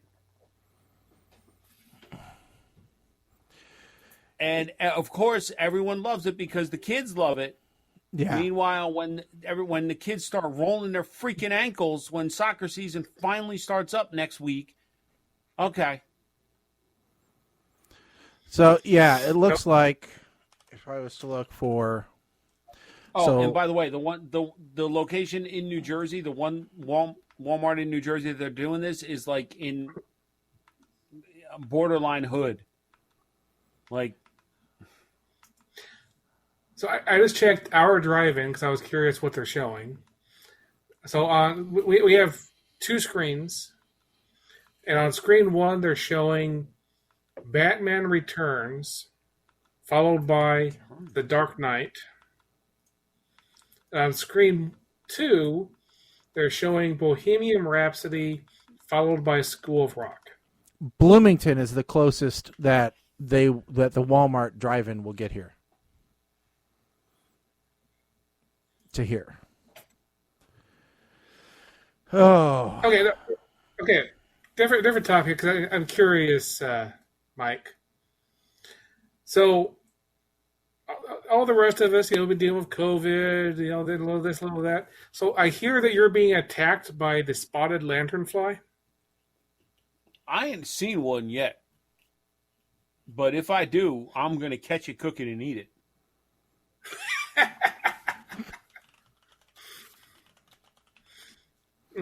That is a weird looking thing. This actually made the local news broadcast this today, and realtors were posting up in the community groups warning us about this, and I'm like, man, listen, get out of here, really. And then it hits the local news. I'm like, what? That if you see one, you're supposed to call the state police. I'm like, are you freaking kidding me? Dun dun. What is this, under quarantine for the lanternfly? What? Mm-hmm. What do you mean under quarantine? Now I can't go out because of this thing? Yep. And how did you find about the spotted lanternfly? Yeah. Native to China and South Korea, of course. Has reportedly arrived in the United States, specifically Berks County, Pennsylvania, in 2014. Oh no! I recognize the website as soon as you put it up. New Jersey 101.5. Okay. The voice of New Jersey. 8 New Jersey counties are under quarantine. What the hell does that mean? With that, anyone who travels in these counties is asked to do an inspection of their vehicle before leaving. So basically, if you're in one of those 8 counties, go to a car wash as soon as you or go to an acid wash. Do something. So it appears like you're not bringing these things back. It appears like not only that, but you guys have had issues from Storm Isaiah as well. Yeah. And evidently, No. I'm sorry. It's Isaias. Isaias. Yes. 'Cause we don't do anything easy here in New Jersey. Evidently, they're having trouble getting people to come out when they have to leave notes on trees. Okay, so let me tell you what this is about. Yeah. The number of trees that took down power lines from this storm was almost as great as when Superstorm Sandy hit way back when. Mm-hmm. And people are actually putting notes saying that was like for the power company, when you get here, this is my cell number. Give me a call so I know that I can come back. Mm-hmm. Yeah, it does not look well. So, now, knock on wood, we lost power for like an hour. And I had just replaced my battery backup for my cable modem. I had rerouted my router to it, but what is this? A 1500 VA UPS would get me 400 minutes of runtime on my router and modem. With my laptop, I probably could have continued working, but I was like, you know what? I'm not gonna kill myself right now. If let's just preserve the power. yes. But we were only out an hour. Some places were out for like a week and a half. One of Kim's cousins was actually one of the families I was telling you about earlier that the power surge fried all of their electronics and their well pump. Ooh. Because they're on well water. So the insurance company said, no, go to a hotel immediately. And ironically, they went to the first hotel they checked into. They had to leave the next day because all of Trump's Secret Service were staying there. Oh, God. I would like to address this real quick. Uh-huh. Because between the messages that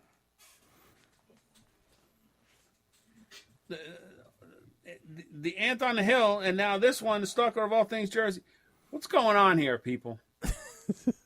Well, Mike, you're just Do a I need to be worried? You're just a sexy beast that people can't keep their eyes off of. Well, I understand this, but listen, let's be clear. All of these things I'm putting up in my Facebook story, it's an app. I don't really look like that. Yeah, Mike, you've kind of gone crazy.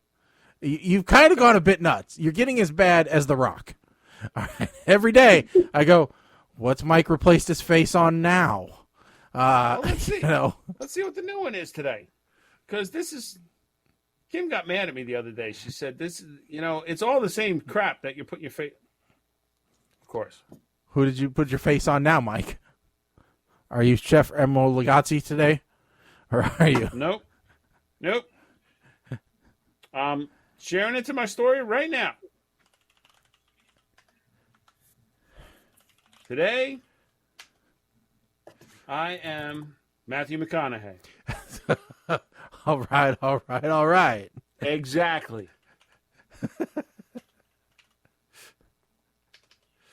Oh, Mike. Jeez.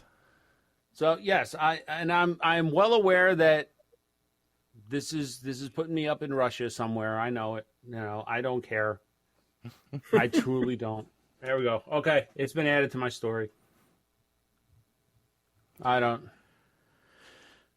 Yes, Matthew McConaughey. I've been Vin Diesel. I've been Edge from WWE. I've been Harrison Ford. I don't pick a Post Malone. Kim laughed about that one. She said, it's weird. That one, I had to do a double take because I didn't think you replaced anybody's face. I said, so now I'm like the clean Post Malone is what she's saying.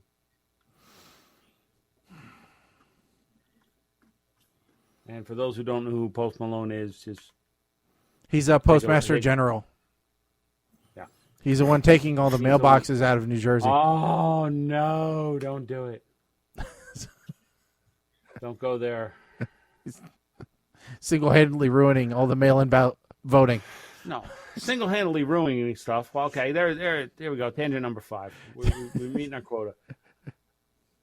What the shit is going on here that Will Smith and Kevin Hart, all right, apparently The Rock has gotten too big that he's turned his back on Kevin Hart now, so Kevin Hart is now latching on to Will Smith.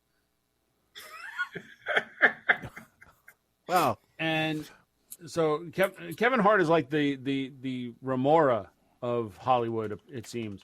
And yes, I am aware that Will Smith voiced a shark in a Pixar movie, I think, or whatever, or DreamWorks movie, whatever. They're going to remake Planes, Trains, and Automobiles. Are they going to do Throw Mama from the Train next? Well, here's my question, because now that I'm trying to think about this. For those who don't know, Planes, Trains, and Automobiles was John Candy and Steve Martin. Mm-hmm. Which one of these two knuckleheads is going to play John Candy, and which one's playing Steve Martin? Because neither one of these is going to play a loser. Right? What? Well, they're still working on it. And, of course, it's going to be a modern update. They did that already. They did an update of that. It's called Due Date with Robert Downey Jr. and Zach Galifianakis.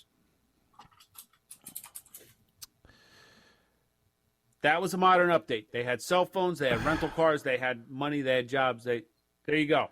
That was the update. So what are they going to do now?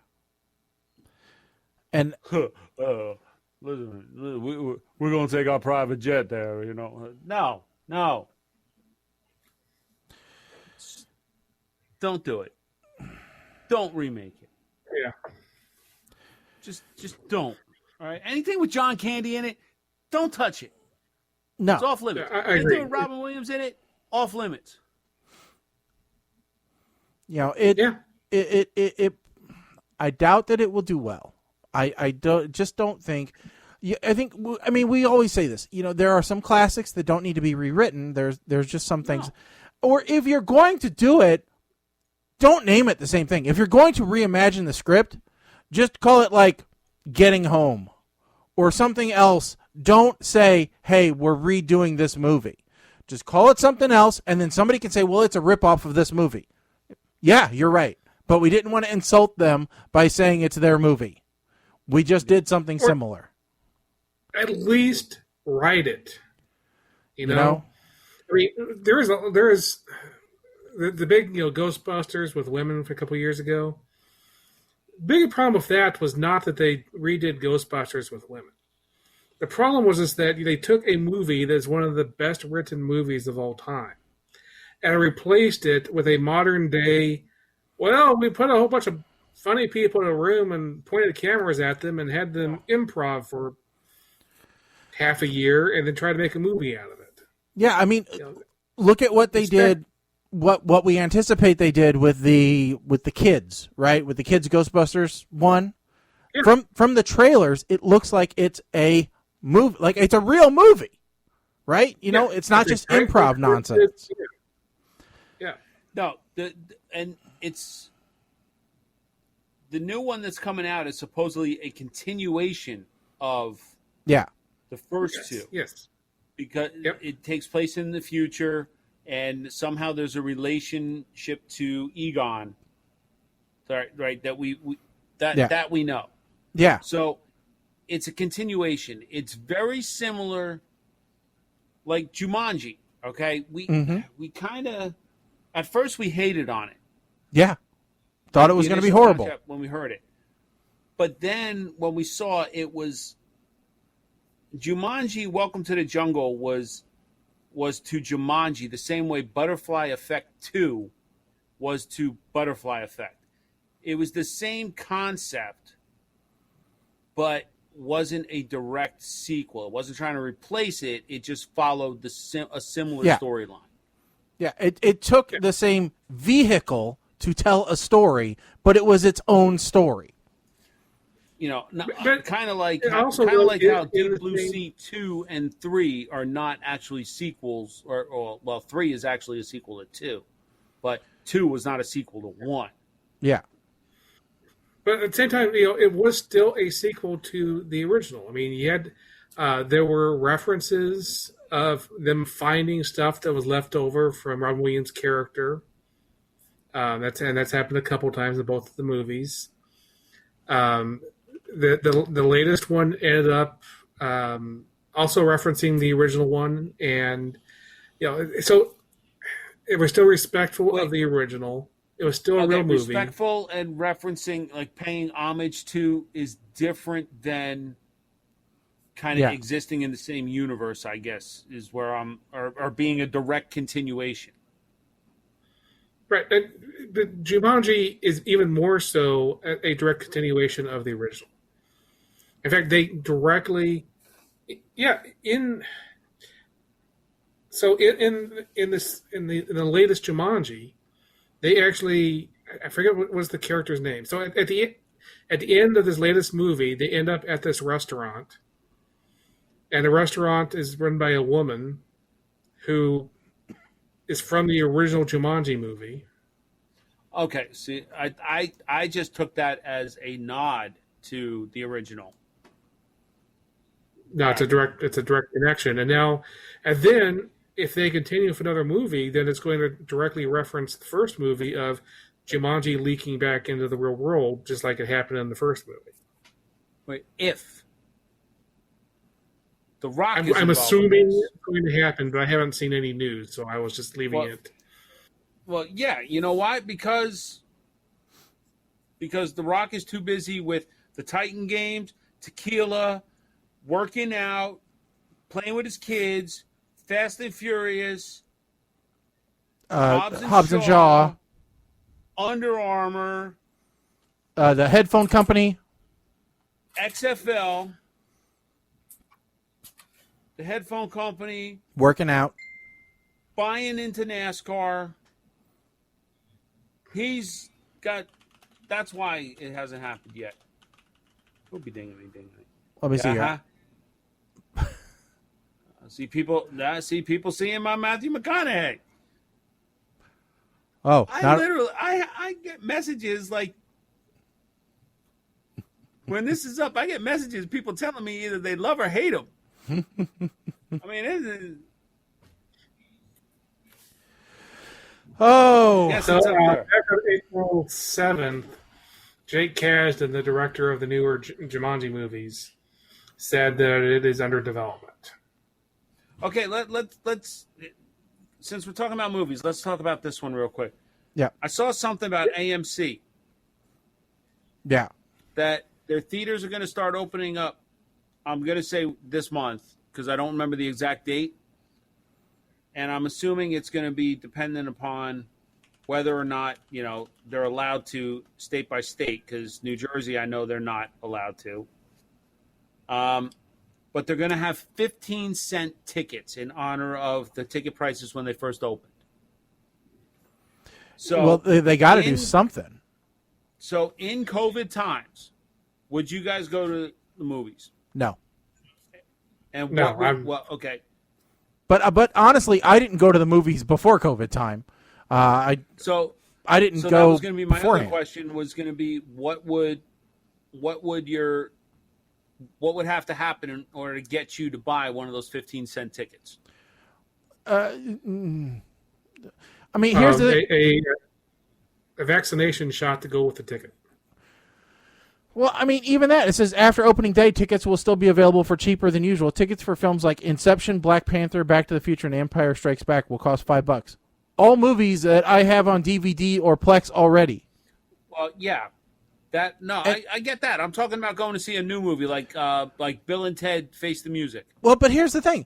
I think that the model for the theater is over.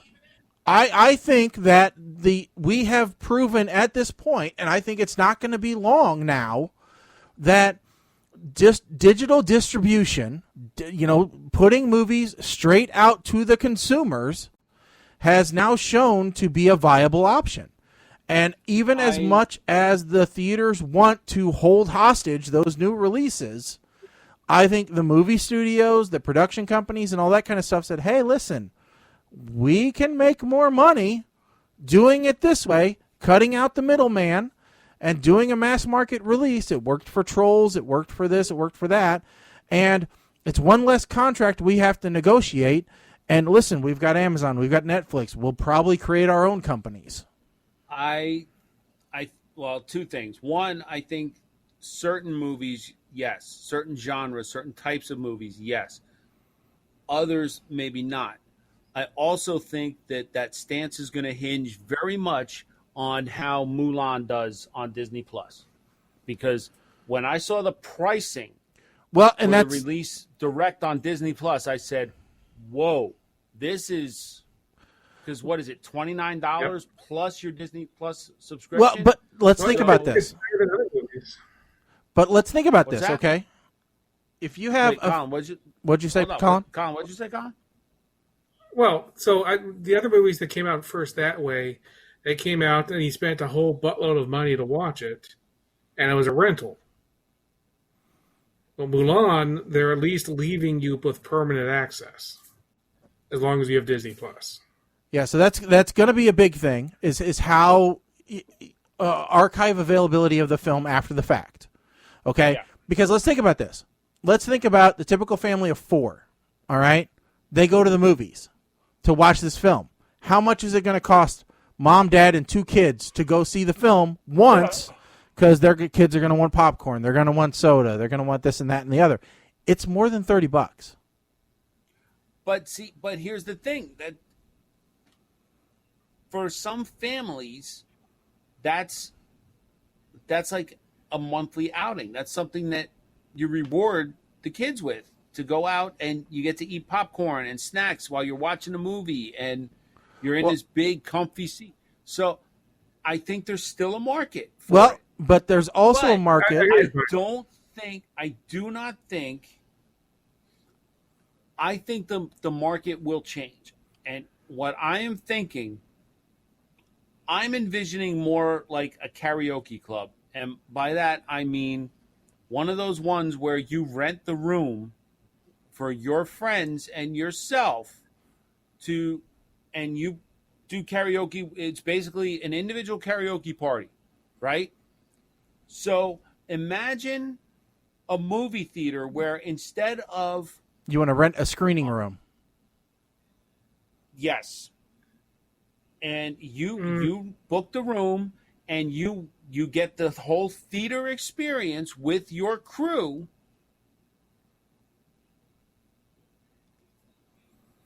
There could be a spot for that. Get the room and pick from which movies you want to watch. You might as well stay.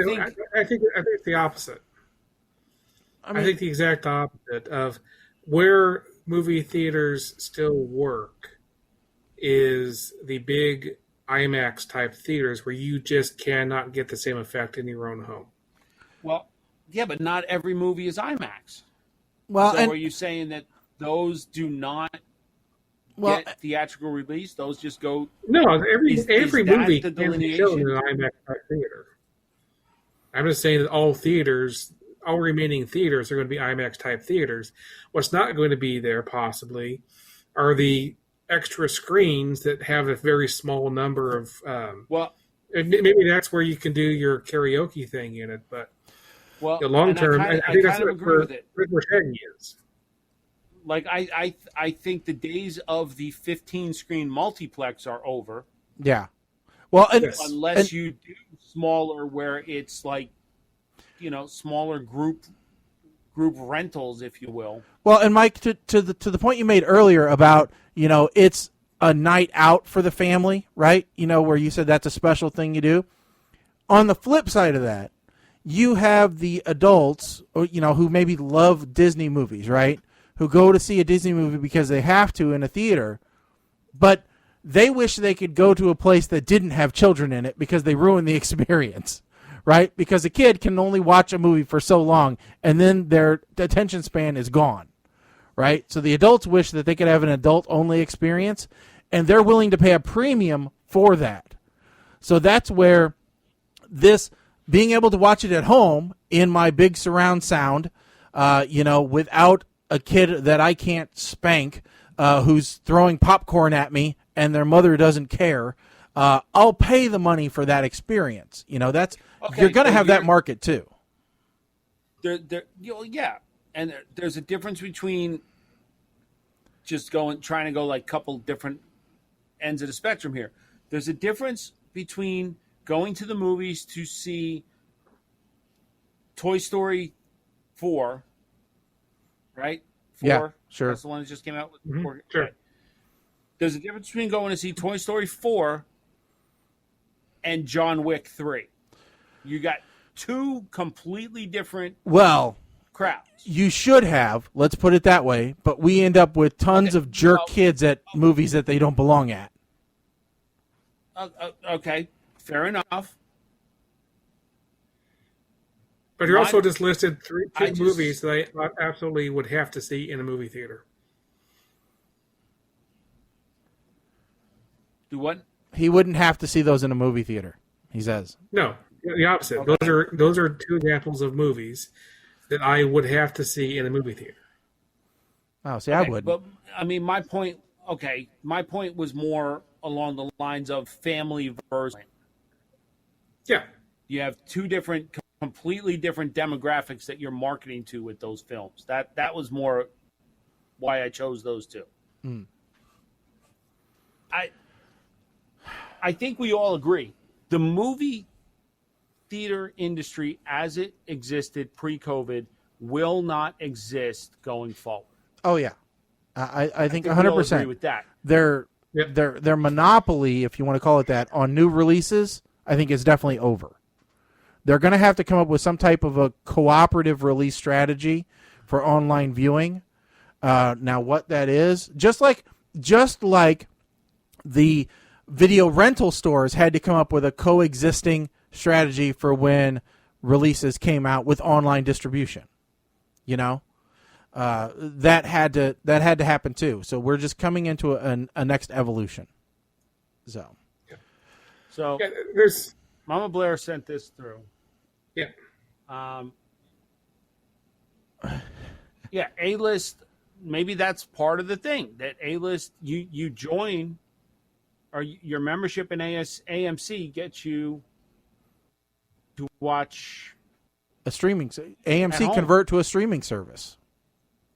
Maybe. Well, AMC can't do that. They don't have enough. They don't have a library to do it with. AMC is barely holding on now. They get bought and turned into Amazon Prime viewing stations. Yeah, I think that's what needs to happen. Yeah, I think Amazon needs to buy them. They need to put the money into. Shaggy, you never go to the movie theater, so I'm not sure when the last one is that you went to. But the experiences have been changing. Yeah. Well, I know they got a bar now and stuff and they got more comfortable seats, but still, it's a long time coming, and it's definitely going to continue to change. So, I just know that the experience of seeing, for example, 1917. Hey, I saw 1917 in IMAX, or it could have been a theater. It doesn't matter. But that was a mind-shattering movie to experience. And I just do not think the experience of seeing that movie can ever be the same at home as it was in the movie theater. Well, and because you feel away from it. Well, and that's true. And people have said similar things, like I don't think reading an ebook will ever be the same as reading a real book. And people have said that kind of stuff all over the place at different points in time on different conversations, and stuff like that evolves over time. So definitely something to keep in mind, but we all agree things are definitely changing. Which way they change, nobody's going to know because our crystal ball is broken. I will admit, I do regret not seeing Avatar in the movie theater when it was out. First time I saw it was at home. Terrible movie. So I do agree that there are certain movies that you need to have that kind of scale for. But Yeah. I also think that the times for the studios to put the money into movies like that has passed. Yeah. I do not think, at least not for a while, I don't think you're going to see studios putting $100 million, $200 million in a budget into a film. I don't think they will, at least not for a while, because nobody knows how the landscape is going to be. So they still will, just whether or not it gets. I mean, that has nothing to do with the movie theater. I mean, Marvel's going to make their $300 million movies, and they're going to make $1.5 billion off of it. They doesn't have to go to a movie theater for that. Well, yeah, okay. I'm not talking about like merchandising tie-ins, and I'm not talking about international. I'm just talking about just the economics of the movies, the scale. I don't know if you're gonna like what was Avatar the biggest budget for a movie? What was the most expensive movie to make? Let's look. I'll pull it up here. Pirates of the Caribbean on Stranger Tides, $378.5 million for an individual movie. 10. Okay, so I have a couple of theories about this. The first one is any movie that relies heavily on digital effects. Mm-hmm. I think that has a better chance of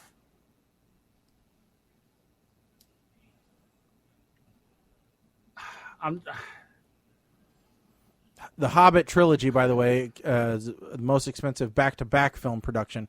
Combined cost of $623 million. Okay, no studio is going to commit $600 million to 3 films. or even so that's $200 million a film. You are not going to see studios commit to that. Not in the near term. The Avengers. Because there's not an avenue for them to make that back in a reasonable amount of time. Well, yeah, I mean, because you look at it, okay, Man of Steel in 2013, $225 million. Nobody's going to take a risk like that again, given that. No. Unless you're never going to have another Avengers. Unless it's a guaranteed, unless somebody goes, you know what, this is absolutely guaranteed to work. Look at the star power involved. Look at the storyline. This is a proven product. You're not going to get something brand new like that. As stupid as it sounds, the movie that I think is going to get probably a bigger budget than it should compared to other films of the genre, I will guarantee you that Marvel's Blade remake is going to get going to get more than its share of budget, of promotion, of release. That movie's going to get pushed hard, and I hope to hell it does, because I am so looking forward to that. Almost as much as I'm looking forward to the return of Scarlet Witch. Oh, my God, WandaVision. Oh, I love me some Scarlet Witch. Avengers Endgame was on. Not Endgame. Age of Ultron was on the other day, and when she first appeared, and that one scene at the very end, when they show the new Avengers, and she turns around, I'm like, oh, there she is. There you are. Yeah, you are. All right. Okay. Anyway. So, Lord of the Rings is actually getting a new TV series. That is being created by Amazon. Oh, stupid. And it's going to cost, the estimates are it's going to cost roughly $1 billion. And that's what Jeff Bezos earns in a week. So And so they are still going to be spending all of this money on these extremely expensive movies, but they made this show up on Amazon Prime. Wow. And okay, but again, that's kind of changing the landscape. But I have to ask: So let's use Avatar as an example. Mm-hmm. If that was done on Amazon Prime, if that was done by Amazon and released on Prime instead of in a theater, how many people would really have the means to truly appreciate it? And I'm saying that, framing it in my example before, that I regret not seeing it on the biggest screen I possibly could. You know? Yep. So I have consumed some alcohol, so maybe this is not making sense.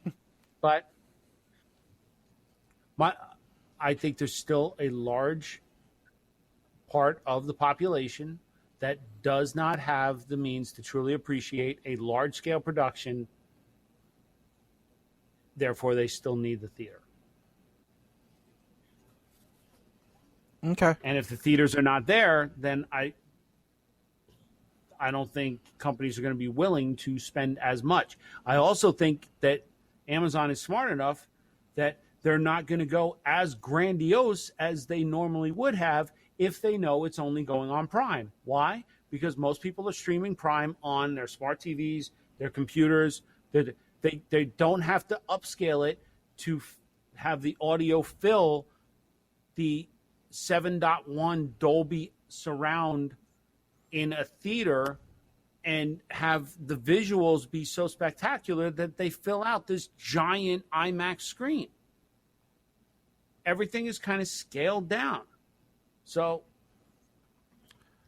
All right. I don't know if I'm making sense or not. But Yeah. I know. Look at Disney Plus, and they're making over $100 million. I'm not sure. I know it's safely to say they're making well over $100 million a month off Disney Plus. So making expensive movies just to provide more material, that's all it takes. hi, Toasty Tune. All right, folks. That pretty much wraps it up for tonight's show. Whoa, that's a bit hot tonight. So thank you, everybody, for tuning in tonight. Ran a little bit longer than our normal show, but we started late, so that kind of works out. We do want to thank everybody for tuning in. Don't forget to check out PTRradio.com. Also check us out at PTR Radio on all the social networks, Facebook, Twitter, Instagram. You can also follow us all individually. All that contact information is at our website. Again, that's PTRradio.com. We go live every 2 weeks. Normally, we end the show with a double feature movie review, but this week had to kind of push that off just because of everything else that happened. But, if you were confused about what the show is really about, well, then job done. We did it. Tangents. That's what we talk about right now. It's a little bit of this, a little bit of that. Throw it into a blender and spin until combined. So we'll be back again on the 31st. That's right. We go live every 2 weeks. If you want to see what some of the previous shows were about, subscribe to our RSS feed. Subscribe to the podcast. Get some of the back episodes. Get yourself caught up. Plenty of stuff to listen to. We've been doing this for over 10 years. Actually, close to 15, if you can believe it or not. Not everything's available on the podcast. We don't want you to have to live your entire life just to listen to the show. We ask for just a portion of it. What do you mean, why not, Mike? They have. Well, I didn't say nothing. They have stuff to do. They have people to see. Babies. Sorry. Babies to not kiss right now, because of the COVID. So we hope everybody is safe, and we want you all to be by all means, stay safe, wear your mask. Come on, happy, healthy, and here for the next showing of PTR Radio. We're not going to have any in-person visits or in-person stuff that we normally would announce. But, we will be checking Facebook, Instagram, Twitter, all that kind of stuff. And so keep up with the show. Follow us there. Don't forget, tell all your friends about the show because that's the only way that we get the word out. So with that said, I'm Shaggy.